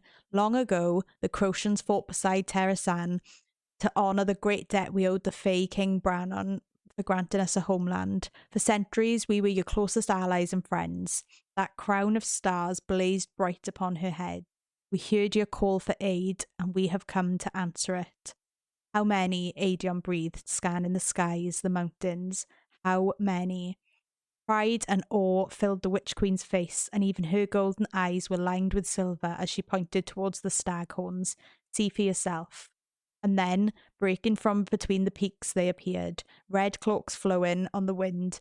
They filled the northern skies, so many he could not count them, nor the swords and bows and weapons they bore upon their backs, their brooms flying straight and unwavering. Thousands. Thousands of them descended upon Orinth. Thousands of them now swept over the city, his soldiers gaping upward at the stream of fluttering red, undaunted and untroubled by the enemy force darkening the horizon. One by one, they are lit upon the empty castle battlements, an aerial legion to challenge the Iron Teeth. The Crocians had returned at last. And do you know the cutest bit about this scene is Evangeline says, I think I'd quite like to be a witch. Aww. And a Crocian gives her a spare red cloak. So Evangeline's there in her little red cloak, and she's like a messenger for Darrow, isn't she? And she's like running around with her little dress up like a witch. Oh, I can't. Sweet as that. I fucking can't. Too much. This has divided the internet, I would say. Oh God, what one? What one? Name which fucking one? A lead arched into the touch, a small sound escaping her as his lips brushed just beneath her ear, and then his mouth found hers, gentle and thorough. Her hands twined around his neck, and Lorcan lifted her, carrying her not to the bath, but to the cot behind them, his lips never leaving hers. Home. This with him. This was home, as she had never had, for however long they might share it. And when Lorcan laid her out on the cot, his breathing as uneven as her own, when he paused, letting her decide what to do, where to take this, Elide kissed him again and whispered, show me everything. So Lorcan did. I'm going to smash up the studio now. Riot at that. If Sarah wants to write that. I think of everything she's ever done, of every choice she has ever made. That is the biggest abomination. Yeah. Because you get Manon and Dorian, you get Aelin and Rowan. Lysandra and Aegon, but they're not that, they're still a main couple, but they're not as crucial as Lorcan and Elide. No. Why she gave anyone but Rowan and Aelin sex scenes, and it wasn't Lorcan and Elide, is wild. The word count it would have taken to give us a quick wham bam, not much, Sarah. No. Considering we've sat here for 1,000 pages. Yes. Give us something. Need to, wild. Yeah. Wild. I cannot fathom it. Yeah. I really don't. It is, for me, and I'm not just saying it in like a, because I want smut, because it isn't really smut. No. But this is where I think for me, because I think the thing for me is like, Tog is still a romantic fantasy. Yeah. And I do feel like in Kingdom of Ash, I get that she's trying to wrap it up, but like, what are we really all here for? for the most part, is for the romance. Yeah. And like, literally a fan favourite. Like, Lorcan is 7 foot of fucking pure fae hotness. Yeah. And you're not going to tell me what he did. What he showed her. Because I can fucking imagine what he showed her. But I want you to write it. Well, especially when you've got like Dorian banging man on with a crown on. Leave your crown on. Lovely. Like, you I love can that. Leave your head on. You can leave your crown of stars on. Like, I'm not mad about, like, I love that we have that. Like, that's what puts me to sleep at night. But like, it is criminal. Yeah. And I think what's worse is she doesn't even like it. That So Lorcan did is so intentional. Like, she knew what she was doing there. Oh, absolutely. Of course she did. I think and she knew people were going to riot. So Dorian shows up in Awkward with the 3 keys. It's honestly, they all like the 3 of them. Like, rush into him. It makes me so upset. Introducing him to Irene. I start crying. It makes me so upset. I honestly, of all the scenes in Tog, I think that's up there with the it's so emotional. It's been so long. I know. It's been so long since I'm gonna start crying. It's been so long since they've all seen each other. I've never felt a rush of relief than I did during that scene. The gang's back together. The gang's all here. Yeah. So Aedion gets injured, like, quite severely. Yeah. And Manon is nearly taken out by Iskra Yellow Legs, but Petra Blue Blood comes to save her, and Petra takes down Iskra. But Abraxas gets injured in all this, and this is Manon speaking. I need another wyvern. Abraxas was in no shape to fly, wouldn't be for hours or days. Aedion Ashriver rasped. No one is getting through that wall of iron teeth. Manon bared her teeth. I am. She pointed at the shapeshifter. You can carry me. Aedion snarled. No. But Lysandra shook her head, sorrow and despair in her green eyes. I can't. The magic is drained. If I had an hour. We have 5 minutes, Manon snapped. She whirled to the 13. We have trained for this, to break apart enemy ranks. We can get through them, take apart that tower. But they all looked at one another like they'd had some unspoken conversation and agreement. The 13 stalked toward their own mounts. Sorrel clasped Manon's shoulder as she passed, then climbed onto her wyvern's back, leaving Astrid before Manon. Her second, her cousin, her friend, smiled, eyes bright as stars. Live, Manon. Manon blinked. Astrid smiled wider, kissed Manon's brow, and whispered again, live. Manon didn't see the blow come in. The punch to her gut so hard and precise that it knocked the wind from her, sent her to her knees. She was struggling to get her breath down, to get up, when Astrid reached Nareen and mounted the blue mare, gathering the reins. Bring our people home, Manon. Manon knew then what they were going to do. Her legs failed her body failed her, as she tried to get to her feet, as she rasped no. But Astrid and the 13 were already in the skies. 13 neared the enemy in their path and did not falter. Manon dug her fingers into the stone so hard her iron nails cracked, began shaking her head, something in her chest fracturing completely. Fracturing. As the 13 slammed into the iron teeth blockade, the manoeuvre was perfect, more flawless than any they'd done. A lethal phalanx that speared through the enemy's ranks, aiming right for the tower. Seconds. They had seconds until that young witch summoned the power and unleashed the yielding in a blast of blackness. The 13 punched through the iron teeth, spreading wide, pushing them to the side, clearing a path right to the tower, as Astrid swept in from the back, aiming for the uppermost level. Imogen went down first, then Lynn and Ghislaine, the wyvern swarmed by their enemy, then Thea and Kaya, together as they always had been, then the green-eyed demon twins, laughing as they went, then the shadows, Edda and Briar, arrows still firing, still finding their marks, then Vesta, roaring her defiance to the skies, and then Sorrel, who held the way open for Astrid, a solid wall for Manon's second as she soared in, a wall against whom the waves of iron teeth broke and broke. The young witch inside the tower began glowing black. Steps from the pit. Beside Manon, Lysandra and Aedion wrapped their arms around each other, ready for the end heartbeats away. And then Astrid was there. Astrid was barreling toward that open stretch of air, for the tower itself, fought with the lives of the 13, were their final stand. Manon could only watch, and watch, and watch, shaking her head as if she could undo it, as Astrid removed her leathers, the shirt beneath, as Astrid rose in the saddle, freed of the buckles, a dagger in hand, as her wyvern aimed straight for the tower. Manon's grandmother turned then, away from the pit, the acolyte about to leap inside and destroy them all. Astrid hurled her dagger. The blade flew true. It plunged into the acolyte's back, sending the witch sprawling to the stones, a foot away from the drop to the pit. Astrid drew the twin swords from the sheaths at her hips and slammed her wyvern into the side of the tower.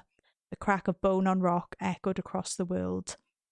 But Astrid was already leaping, already arching through the air, swords raised, wyvern tumbling away beneath, Narine's body broken on impact. Manon began screaming then, screaming endless and wordless as that thing in her chest, as her heart shattered, as Astrid landed in the witch tower's open archway, swords swinging at the witches who rushed to kill her. They might as well have been blades of grass, might as well have been missed for how easily Astrid cut them down, one after another, driving forward toward the matron who had branded the letters on stark display across Astrid's abdomen. Unclean. Twirling, twisting, blades flying, Astrid slaughtered her way towards Manon's grandmother. The High Witch of the Blackbeak clan backed away, shaking her head. Her mouth moved as if she breathed Astrid no, but Astrid was already there, and it was not darkness, but light. Light bright and pure as the sun on snow that erupted from Astrid. Light as Astrid made the yielding. As the 13, their broken bodies scattered around the tower in a near circle, made the yielding as well. Light. They all burned with it, radiated it. Light that flowed from their souls, their fierce hearts as they gave themselves over to that power, became incandescent with it. Astrid tackled the Blackbeak matron to the ground, Manon's grandmother little more than a shadow, then little more than a scrap of hate and memory as Astrid exploded. As she and the 13 yielded completely and blew themselves and the witch tower to smithereens. I think the most heartbreaking scene of all the Throne of Glass. I agree. I don't think anything tops that. I agree. I don't want to talk about it, actually. No. Well, just if we just don't talk about it, it didn't happen. Yeah. Meanwhile, Jesus Christ. we've got Aelin and Dorian going to forge the lock. Oh, fuck. They put it to a vote. Do we do it now or later? Everyone votes now. So Aelin's like, well, my vote doesn't count then. Rowan's having a fucking dicky fit. And Aelin asks Dorian to do it with her. So they're in there, and there's like these like archway gate type things. Did you understand it the second time round? A little bit more. Did you? Not really. And Dorian's father comes through So why did Dorian need to be there? Because then they could give half each rather than giving their life. Well, so they were hoping that they both wouldn't die if they were both there. And when we say forge the lock, what do we mean? Taking the 3 word keys, does Dorian being able to open gateways mean they could have done it anyway? Yeah. So they go to this other realm. Yeah, they're inside like a ring of word marks. Which is this gate. Yeah. They put the keys back in the gate. Well, they go into, and then Dorian leaves, doesn't he? Aelin shoves him out and says, I'm going to do it alone. Yeah. But when Dorian is still there, his dad comes through one of the gates, and his father looks to Aelin. Let me do this. Let me finish this. What? The word snapped from Dorian. You were not chosen, Aelin said, though the coldness in her voice faltered. Nameless is my price, the king said. Aelin went still. Nameless is my price, his father repeated, the warning of an ancient witch, the damning words written on the back of the amulet of Orinth. For the bastard-born mark you bear, you are nameless. Yet am I not as well? He glanced between them, his eyes wide. What is my name? This is ridiculous, Dorian said through his teeth. Your name is... But where there should have been a name, only an empty hole existed. You... Aelin breathed. Your name is... How is it that you don't have one? That we don't know it? Dorian's rage slipped, and the agony of having his magic, his soul shredded from him, became secondary, as his father said. Erawan took it, wiped it from history, from memory, an ancient, terrible spell, so powerful it could only be used once. Also, I might be his most faithful servant. Even I do not know my name, not anymore. I lost it. Nameless is my pride, murmured. So then Dorian leaves. Basically, his father says, I'll come with you. I'll do it with you. So Dorian leaves. Aelin kicks him out, basically. Yeah. And he can't get back in. And his dad is going to do it with her. She basically... Okay, I'll just read. And we'll... Okay. She barely felt the tears on her face as she fell to her knees, as she gave and gave her magic, her very self. My name is Aelin Galathynius. A choking scream tore out of her as the last of the lock sealed, as the lock became forged once more, as real as her own flesh, as Aelin's magic completely vanished. And then we get... She fumbled for the tether, the bond in her soul, inked into her flesh. Come back to me. Aelin plunged through world after world after world, too fast. She would hit her own world too fast and miss it completely, but she could not slow, could not stop. Tumbling, flipping over herself, she passed through them one by one, by one by one. It is the strength of this that matters. Wherever you go, Aelin, no matter how far, this will lead you home. Aelin roared, a spark of self flashing through the sky. The tether grew stronger, tighter, reeling her in. Too fast, she had to slow. She plummeted into the last of herself, into what remained, grappling for any sort of power to slow her racing. She passed through a world where a great city had been built along the curve of a river, the buildings impossibly tall and glimmering with lights. Passed through a world of rain and green and wind. Roaring, she tried to slow. She passed through a world of oceans with no land to be seen. Close. Home was so close she could nearly smell the pine and snow. If she missed it, if she passed by it. She passed through a world of snow-capped mountains under shining stars, passed over one of those mountains where a winged male stood beside a heavily pregnant female, gazing at those very stars. Fae. They were fae, but this world was not her world. She flung out a hand as if she might signal them, as if they might somehow help her when she was nothing but an invisible speck of power. The winged male, beautiful beyond reason, snapped his head toward her as she arced across his starry sky. He lifted a hand as if in greeting. Do you know, hearing it every time, it makes me lose my mind. And obviously he slows her down. Yes. So she gets back. Curious. Sorry, this is really off topic. Okay. That was released. Kingdom of Ash was released before Silver Flames. It was published. Okay. So, besides a heavily pregnant female. And I appreciate probably people at the time thought, well, it could be like hundreds of years in the future. Like, but also, through a world where a great city had been built along the curve of a river, the buildings impossibly tall and glimmering with lights. That's Crescent City, isn't it? Yes. It's not Valaris. No. Oh my God. This is my thoughts that I've written. Yeah. So, the lock is forged. Erawan isn't gone because Aelin tried to trade his life for Elena's. The gods killed Elena anyway, said, you deal with Erawan, and Aelin has no magic. Yeah, basically. So she did all that for fuck all. Yeah. Because all they did was kill Elena and not take Erawan with them like they were supposed to. Yeah, and they sealed the gate with she her power. damns them all in hell, doesn't she? She does, yes. She's a bitch. I love it. Is it Diana or Mala she comes across when she's Diana? Yeah.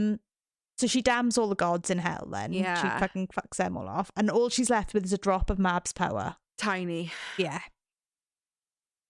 And then we get Evangeline obviously running messages for Darrow, and Murtagh, is that how we're saying it? Ren's grandfather Murtagh, says like, I'm gonna go and hold the wall, and as he leaves, Evangeline like says, I wish he was my grandfather, and then literally the next chapter he's fucking dead.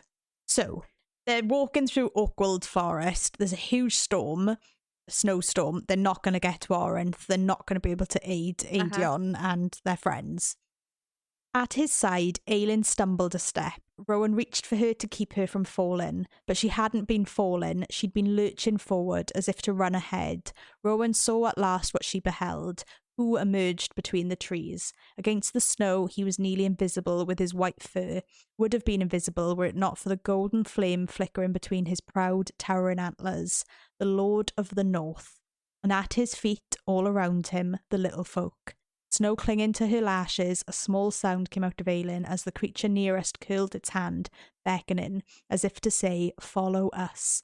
The others gaped in silence at the magnificent proud stag who had come to greet them. Guide home the Queen of Terrasan. Then the wind began to whisper, and it was not the song that Rowan usually heard. No, it was a voice that they all heard as it streamed past them. Doom is upon Orinth, heir of Brannan. You must hurry. Chill that had nothing to do with the cold skittered down Rowan's skin. The storm, Aelin blurted, the word swallowed by the snow. You must hurry. We will show you the way, swift and unseen. Aelin only stilled, said to that voice as ancient as the trees, as old as the rocks between them, You have already helped me so many times. And you have given much yourself, heir of Brannan. We who remember him know he would have made such a choice, had he been able to do so. Oakwold shall never forget Brannan or his heir. Aelin straightened, scanned the trees, the snow-whipped wind. Dryad. That was the word he sought. Dryad, a tree spirit. What is your cost? Aelin asked, her voice louder now. Do you really want to ask? Fenris muttered. Rowan snarled at him, but Aelin had gone still as she waited for the Dryad to answer, the voice of Oakwold, of the little folk and creatures who had long cared for it. A better world, the Dryad replied at last, even for us. But she fucking rides into battle on the back of I remember that, North. but I forgot about the Dryad, yeah.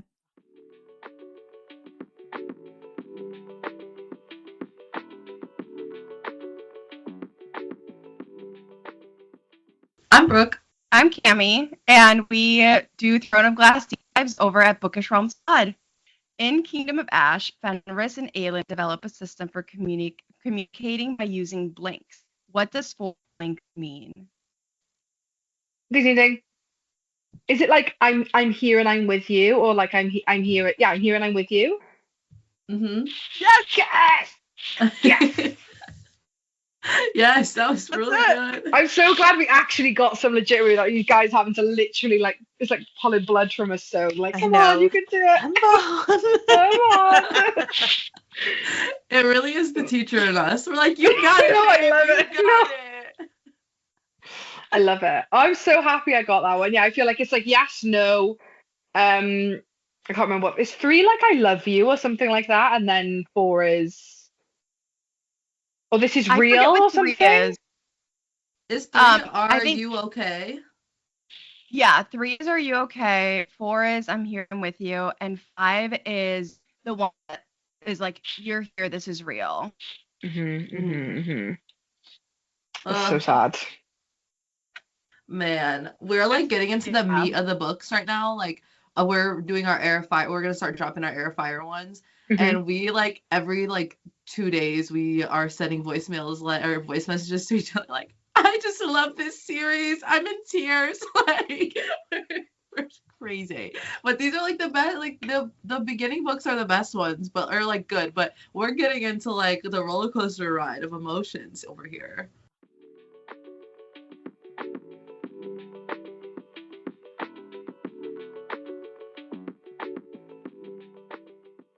A horn cleaved through the air, through the battle, through the world. Aedion went still, whirled toward the direction of that horn, to the south, beyond Morath's teeming ranks, beyond the sea of blackness, to the foothills that bordered the edge of Theralis' sprawling plain. Again, that horn blared, a roar of defiance. That's no horn of Morath, Lysandra breathed, and then they appeared along the edge of the foothills, a line of golden armoured warriors, foot soldiers and cavalry alike. More and more and more, a great line spreading across the crest of the final hill. Filling the skies, stretching into the horizon, flew mighty armoured birds with riders, rucks, and before them all, sword raised to the sky as that horn blew one last time, the ruby in the blade's pommel smouldering like a small sun. Before them all, riding on the Lord of the North, was Aelin. I can't speak. I can't. I haven't got words. I can keep going. Yeah, it's too emotional. Yeah, it's a lot.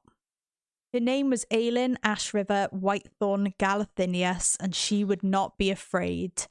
Maeve and Erawan halted, so did the army poised behind them, a final blow of the hammer ready to land upon Orinth. The magic in her veins was little more than a sputtering ember, but they did not know that.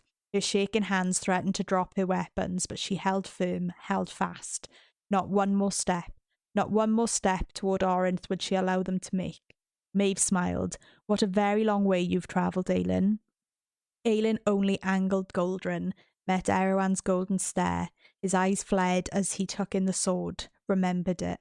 Aelin bared her teeth, let the flame she fed into the sword glow brighter. Maeve turned to the Val King. Shall we then? But Erewhon looked at Aelin and hesitated. That's wild. And I also think I hate they lose all their power trope. I hate it. Yeah. I don't love that about this. No. But I think it's kind of made up by the fact that, like, Aelin, arguably, and this is jumping ahead, arguably they win this because of Yrene. Yeah. Like, not to like, but if it weren't for Yrene, they'd be fucked. Yeah. Like, Aelin, yeah, she takes down Maeve, but she doesn't take down, like, she couldn't have taken down Erewhon. Like, no. Like a sword wouldn't have, and she didn't have her power anymore. So it's because of Yrene that they are able to do what they do. But I do love, it's so on brand and so on character for Aelin that, like, she does what she does by just faking it. Yeah. She puts that little bit of fire that she has into the sword and they shit themselves. Yeah. She never actually has to show her hand. Well, it says later on that she imbued the sword with as much fire as she could before she went to forge the lock, so that they'd have Brannon's fire. If she died, then Brannon's fire should have been able to work against the Valg. Yeah. So she did that preemptively. But also, you know, when she's falling through the world and she's talking about the tug, it's because Rowan inks a map onto her. Like words, for her to get back. Yeah. That's how she comes back. Yeah. So where's this bit about Dorian and his dad then? Have we missed it? No, it's coming. I don't know why. I thought it was all in that scene. Nope. Oh. So this is Aelin now. She had not wanted to ask, to plan this, had not wanted to drag anyone else in, but she trusted them. Yrene, her friends, she trusted them to see this through. When she was gone, she trusted them. Maeve stepped forward. I hope you have enjoyed yourself these past few moments. She bared her 2 white teeth, all traces of that cool grace vanished. Even Erewhon seemed to blink in surprise at it, and again hesitate, as if wondering whether Aelin's words had struck true. I hope you are entertained by your prattling idiocy. Eternally so, Aelin said with a mocking bow. I suppose I'll be more entertained when I wipe you from the face of the earth. She sighed skywards. Gods above, what a sight that will be. Maeve extended a hand before her, darkness swirling in her cupped palm. There are no gods left to watch, I'm afraid, and there are no gods left to help you now, Aelin Galathynius. Aelin smiled, and Goldrin burned brighter.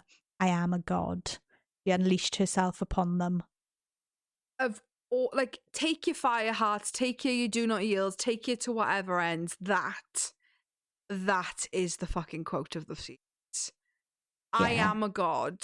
Sorry, I've just seen what comes next. Oh no. Father and son, they would do this, defeat this. But when his father did not join his side, Aedion turned. Gavriel had gone directly to the gate, to the golden line of his shield, now pushing back, shoving that wall of enemy soldiers with it, buckling with every heartbeat, down the passage, through the archway. No. Gavriel smiled at him. Close the gate, Aedion, was all his father said, and then Gavriel stepped beyond the gates, that golden shield spread and thin. No. The world built a rising scream in Aedion's throat. But Bane soldiers were rushing to the gate doors, heaving them closed. Aedion opened his mouth to roar at them to stop. To stop, stop, stop. Gavriel lifted his sword and dagger, glowing golden in the dying light of the day. The gate shut behind him, sealing him out. Aedion couldn't move. He had never halted, never ceased moving, yet he could not bring himself to help with the soldiers now piling wood and chains and metal against the western gate. Gavriel could have stayed and pushed his shield back long enough for him to shut the gates. He could have remained here. Aedion ran then. Too slow, his steps were too slow, his body too big and heavy as he shoved through his men, as he aimed for the stairs up to the walls. Golden light flashed on the battlefield, then went dark. Erawan sees the healers. He can see their like, I don't know, like white glow or something. Yeah, from the tour, yeah. And he's fuming because he says to Maeve, like, you said that they didn't get them. So he leaves and Ilkin picks him up, flies him off, and he's gone. So it's just Maeve and Aelin. Fenris, Lorcan, and Rowan come to Aelin's aid, and Maeve starts planting alternate realities in all their minds. So for Rowan, it's Lyria saying, oh, you prefer her to me. Really? Does my death mean nothing to you?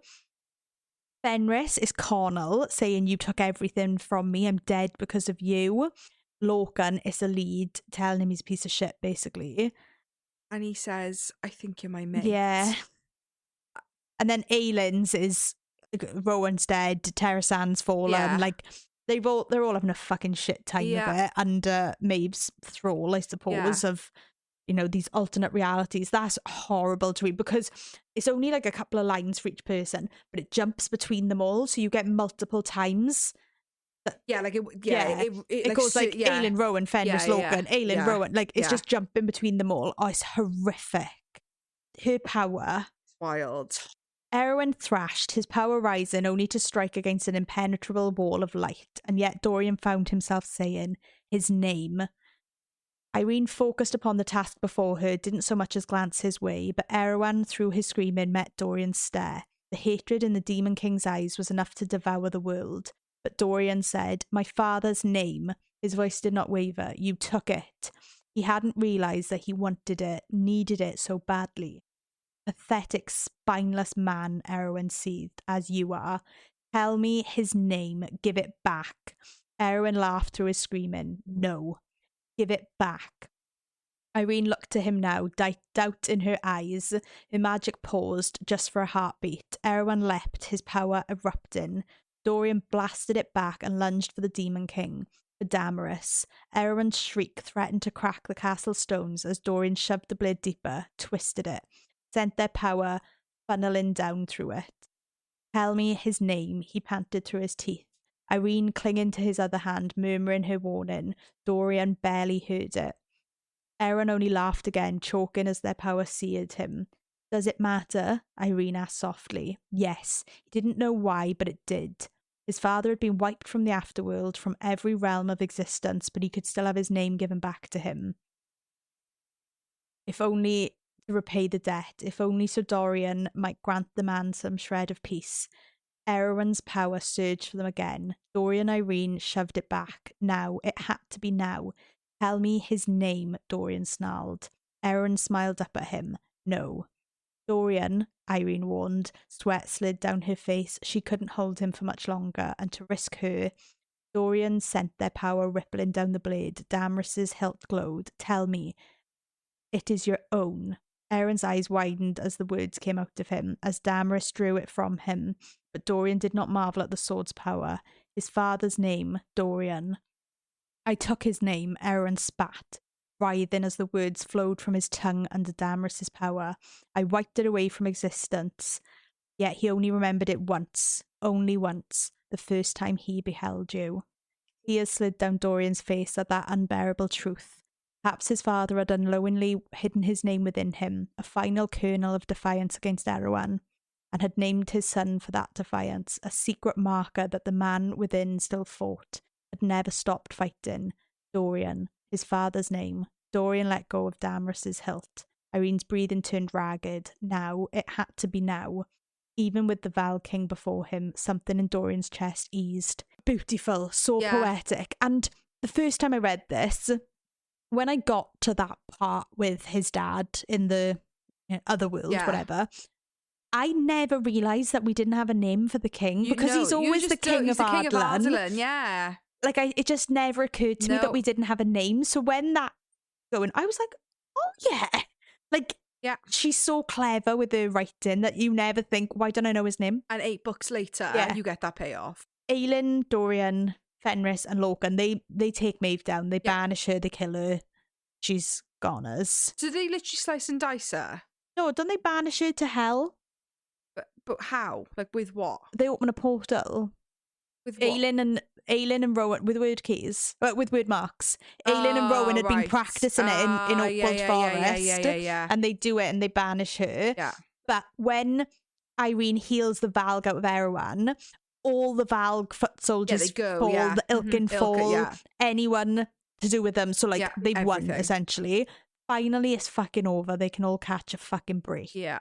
And now I've got some lovely heartbreaking quotes, and then we can call it a day and go for a cry. I'll probably cry for a couple of weeks, to be honest. Yeah, same. This is Sartak talking to Nesrin. Sartak ran a hand down her matted hair. You know what victory means, don't you? Nesrin lifted her head, brows narrowing. Behind them, Salki patiently stood while the healer's magic soothed over his eye. A good night's rest, I hope, she said.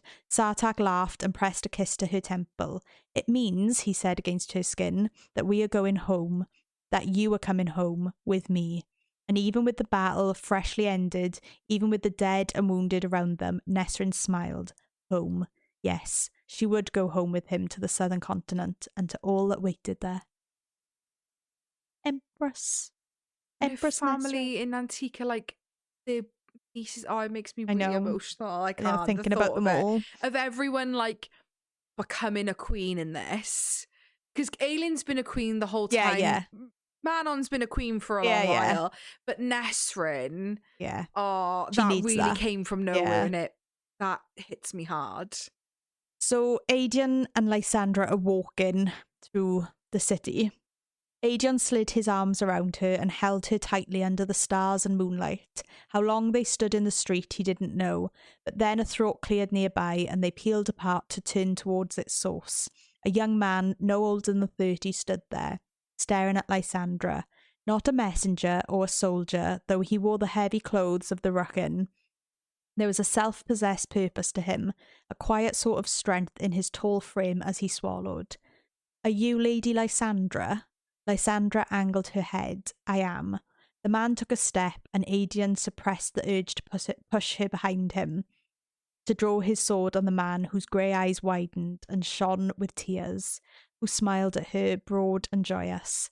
My name is Falcon Enna, he said, putting a hand on his chest.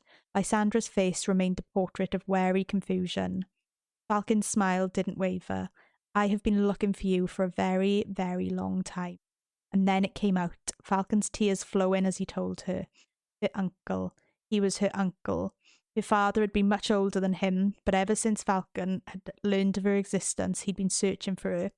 10 years he'd hunted for his dead brother's abandoned child, visiting Rifthold whenever he could, never realising that she might have his gifts too, might not wear any of his brother's features. But Nesrin and Philippe had found him, or they'd found each other, and then they had figured it out, a bit of chance in this wide world. His fortune as a merchant was hers to inherit if she would like. Whatever you wish, Falcon said, you shall never want for anything again. Lysandra was crying, and it was pure joy on her face as she flung her arms around Falcon and embraced him tightly. Aedion watched silent and ripped open, yet happy for her. He would always be happy for her, for any ray of light she found. Lysandra pulled away from Falcon, though, still smiling bright, more lovely than the night sky above. She laced her fingers with Aedion's and squeezed tight as she answered her uncle at last.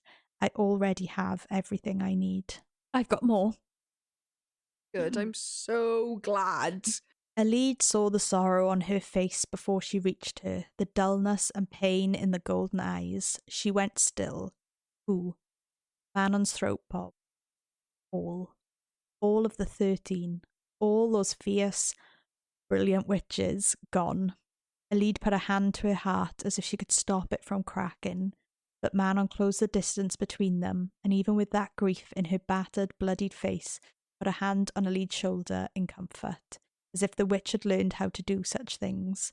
Elide's vision stung and blurred, and Manon wiped away the tear that escaped. Live, Elide, all that the witch said to her before striding out of the hall once more. Live. Elide waved him off, but Lorcan kissed her. When he pulled away, Elide breathed. What was that for? Ask me to stay, was all he said. Her heart began racing. Stay, she whispered. Light, such beautiful light filled his dark eyes. Ask me to come to Peranthe with you. Her voice broke, but she managed to say, come to Peranthe with me. Lorcan nodded as if in answer, and his smile was the most beautiful thing she'd ever seen. Ask me to marry you. Elide began crying, even as she laughed. Will you marry me, Lorcan Salvatier? He swept her into his arms, raining kisses on her face, as if some final chained part of him had been freed. I'll think about it. Elide laughed, smacking his shoulder, and then laughed again, louder. Lorcan set her down. What? Elide's mouth bobbed as she tried to stop her laughing. It's just, I'm Lady of Peranth. If you marry me, you will take my family name. He blinked. Elide laughed again. Lord Lorcan Lochan. It sounded just as ridiculous coming out. Lorcan blinked at her, then howled. She'd never heard such a joyous sound. He swept her up in his arms again, spinning her. I'll use it with pride every damn day for the rest of my life, he said into her hair, and when he set her down, his smile had vanished, replaced by an infinite tenderness as he brushed back her hair, hooking it over her ear. I will marry you, Elide Lochan, and proudly call myself Lord Lorcan Lochan, even when the whole kingdom laughs to hear it. He kissed her gently and lovingly. And when we are wed, he whispered, I will bind my life to yours, so we will never know a day apart. Never be alone ever again. Cool. Cool. We're nearly there. To the wastes, Glenys said, together. Manon and Petra swapped a glance. Petra said, we cannot. Bronwyn's lips curved upwards. You can. Manon blinked and blinked again as Bronwyn extended a fist toward Manon and opened it. Inside lay a pale purple flower, small as Manon's thumbnail, beautiful and delicate. A bastion of Croatians just made it here. A bit late, but they heard the call and came, all the way from the wastes. Manon stared and stared at that purple flower. They brought this with them, from the plain before the witch city. The barren, bloodied plain, the land that had yielded no flowers, no life beyond grass and moss. Manon's sight blurred, and Glenys took her hand, guiding it towards Bronwyn's, before the witch tipped the flower into Manon's palm. Only together can it be undone, Glenys whispered. Be the bridge, be the light. A bridge between their two peoples, as Manon had become. A light as the 13 had exploded with light, not darkness, in their final moments. When iron melts, Petra murmured, her blue eyes swimming with tears. The 13 had melted that tower, melted the iron teeth within it and themselves. When flowers spring from fields of blood, Bronwyn went on. Manon's knees buckled as she stared out at that battlefield, where countless flowers had been laid atop the blood and ruins where the 13 had met their end. Glenys finished. Let the land be witness. The battlefield where the rulers and citizens of so many kingdoms, so many nations had come to pay tribute. Witness the sacrifice of the 13 and honour them. Silence fell, and Manon whispered, her voice shaking as she held that small, impossibly precious flower in her palm, and return home. Glenys bowed her head. So the curse is broken, and so we shall go home together, as one people. The curse was broken. Manon just stared at them, her breathing turning jagged. Then she roused Abraxas, and was in the saddle within heartbeats. Did not offer them any explanation, any farewell, as they leaped into the thinning air.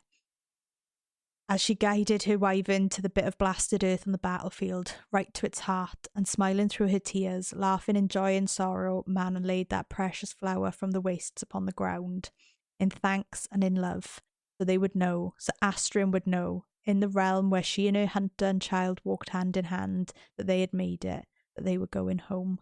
But what isn't mentioned, I don't think it is at all, I think I'm skipping ahead, is I would love to know what it was like when Manon and all the witches show up. And Ansel, because they're the ones who have like been living in the barrens, in the waste, for the time being. But Ansel does say that they can share it, don't they? Yeah, she does. But like, I just feel like would be such a funny, like, hot-headed, like, interaction. Yeah.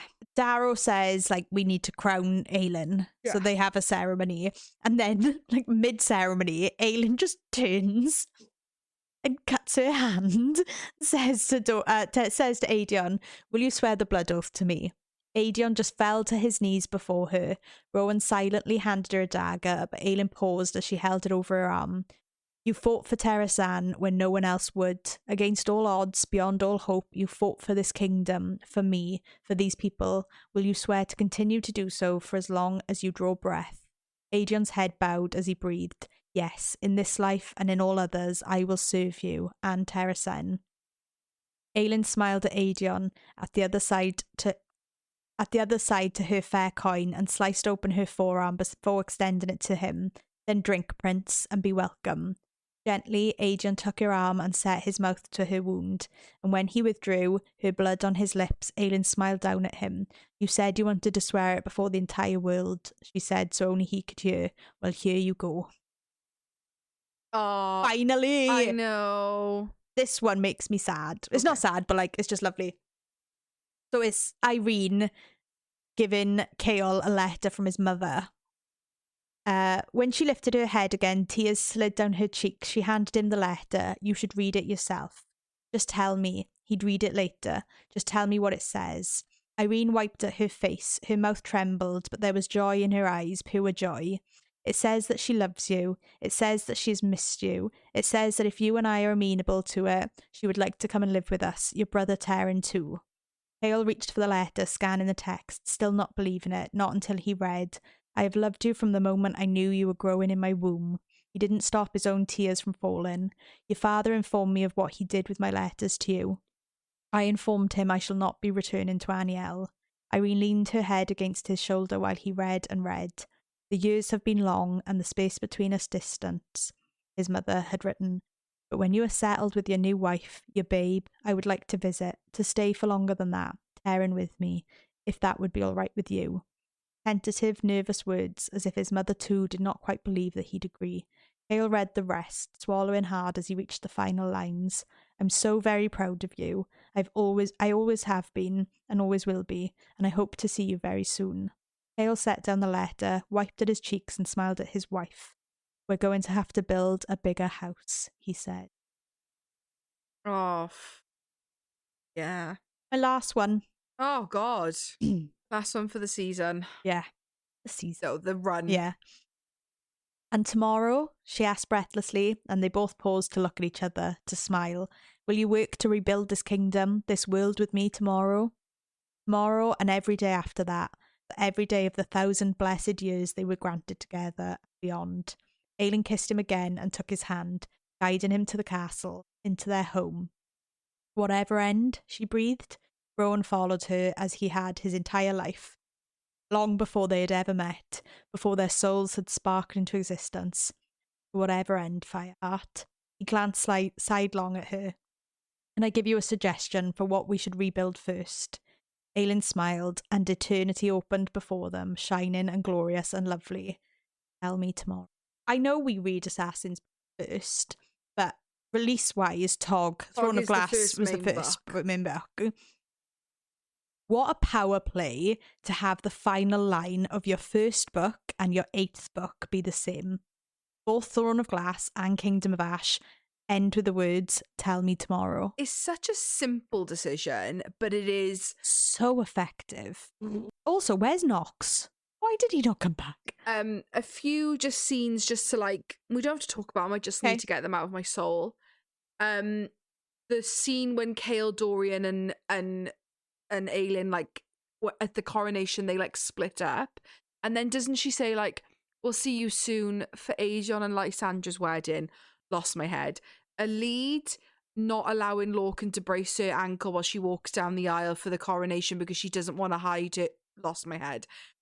The scene where Manon and Dorian say goodbye, is it Irene's like, you two should get married, that'd make a lovely alliance, and Chaol's like, you've got no fucking chill. But Manon says, I'll think about it. And he says, can be like an emissary or something. Yeah. And she's like, I'll think about it. What else did I have to note in those final scenes? Fenris says something like, oh, Vaughn's probably out there somewhere if you'll have him. He's free now. Yeah, I remember that, but I do, yeah. He says something like, oh, he's not as miserable as Lorcan, don't worry. And she's like, if he wants to come, he'll come. Fleetfoot comes back at the end. And they're on the balcony, and she says at least Fleetfoot won't have to run down all the stairs if he needs a toilet. I think, if I'm correct, that like Lysandra says to Evangeline, like, come live in my... Well, Darrow like says that she's his ward and that everything that he has will go to Evangeline. And so Evangeline is now a lady as well. Oh, it's too much. And there's like a stain where they took Erwan away, and Aelin says, "Oh, I'll just cover it with a rug." And Lysandra's like, "Oh, something gaudy, I hope." And she's like, "Yeah, pink and purple and flowery, just what Erwan would have loved." And then the scene where she gets all the women to walk hand in hand through the streets of Orin. So Nesrin, Irene, Manon, Evangeline, Lysandra, Aelin, Alid, Bort's probably in there somewhere. Yeah. This book, man. What a ride. Yeah, it's do you know what? Like, people can hate on Tog. It's a once in a lifetime type of series. It really, really is. It is. Although rereading it, it's not been tough because do you know, if we had like 8 months to reread it, I wouldn't have like had any it's consumed me. Yeah, it's the turning it around, I think, has been because of the timeline. Yeah, it's been being on a deadline for me that's been tough. But not being able to like enjoy it at my own pace. But the experience, like, it makes you realise, like, I don't think, and I know we're both, well, you're not late to the reading, like, we're both readers, but to this genre and this world, although we were late to it, I don't think we'll ever read a series like this again. No, I agree. I don't think anything will ever be like this ever again. No. But it makes me glad in a way that it's complete. Yeah. Because I know a lot of people who read epic fantasy series like this, that isn't always the case. Yeah, and you're just like, when am I getting another one? And I do feel some of the ags and gripes you've had in this book have been minor. Yeah. I do feel like, unlike the ACOTAR and Crescent City, this ended and started as it was supposed to. Yeah, I agree. She did everything she intended. She delivered on every aspect. She tied up everything she needed to tie up. It is well paced. It's well balanced. It doesn't feel drawn out, but you feel so satisfied as a when I say satisfied, you still think about it all the time, but you do feel so satisfied, which is why, in a way, I almost sometimes think I don't want the characters to come back, because I worry it's perfect. Yeah, like, don't touch it. It's immaculate. I agree. Yeah, Throne of Glass, man, is... Yeah. And just to say, like, obviously, you're listening, let's do silent snaps for Sam's reading this. Well, I keep wanting to say season. It's not season, this run for our welcome narrator extraordinaire. I've just had like a thing come into my head. No, come to Jesus. Spoilers for ACOTAR. Okay. In the first ACOTAR, when Feyre sells the pelt to the merchant or mercenary, what if that is a falcon? He's a shapeshifter, so he could easily be a woman. Yeah. He's a merchant. Also, when they condemn Maeve to hell, if we're talking Crescent Cities, going to hell doesn't mean that you're dying. Nope. So where does Maeve go? She's with the gods, isn't she? Bryce goes to hell in Crescent City, and where does she end up?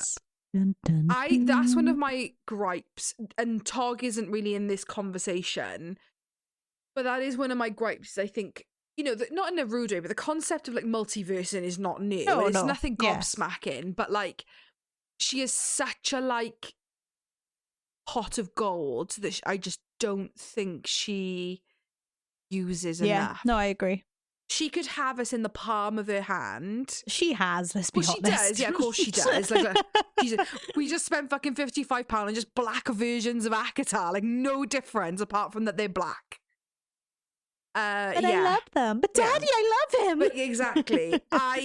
What a ride it's been. And look, this has been really enjoyable. I loved it. And I think our listeners have enjoyed it from the feedback. It seems like you have. We've had. It seems like you guys have. And look, I know you might want to hear Sam read every week. I want to hear Sam read every week. It puts me to sleep, but in like the nicest way, not in like a boring way. But we both agree as one, like we would only do it for Tog, right? We wanted to give it the attention and the detail that it deserved. Yeah. But, and it doesn't mean that other books aren't deserving. Yeah. But like the whole premise of this podcast, guys, is we read a book and we just chat shit. Yeah. Crying for 8 weeks has been tough. It's been really hard emotionally. Yeah. We've both been a bit like, Yeah, I'm like, I need to read some like all out smut. Well, this is why Deep End couldn't come at a better time, because I just need some. So excited for that. Yeah. So that has been Throne of Glass. Yeah, did it. We did it. I hope you've all enjoyed as much as we've enjoyed. I've loved doing it. I have. I've loved making my notes. I've loved like annotating as I go and like, because I never do that. I always finish a book and then think, oh, what did I think? Yeah. Because like I don't write it as I go. A recollection, yeah. So I loved doing that, and it's been wonderful. And I feel really emotional. I don't know why. I know, I'm really emotional. If you have enjoyed that and want a bit more, we did release this month's Patreon was a like wrap up debrief of all the kind of things that we maybe didn't say in the episodes, because like they were lengthy, like we only had so much time, and we didn't want to spoil other books as much. And like also at times when like Sam's reading a really emotional quote, I'm not always wanting to, I mean I want to say it, but like I do try and refrain from talking about like, you know, dick and so on.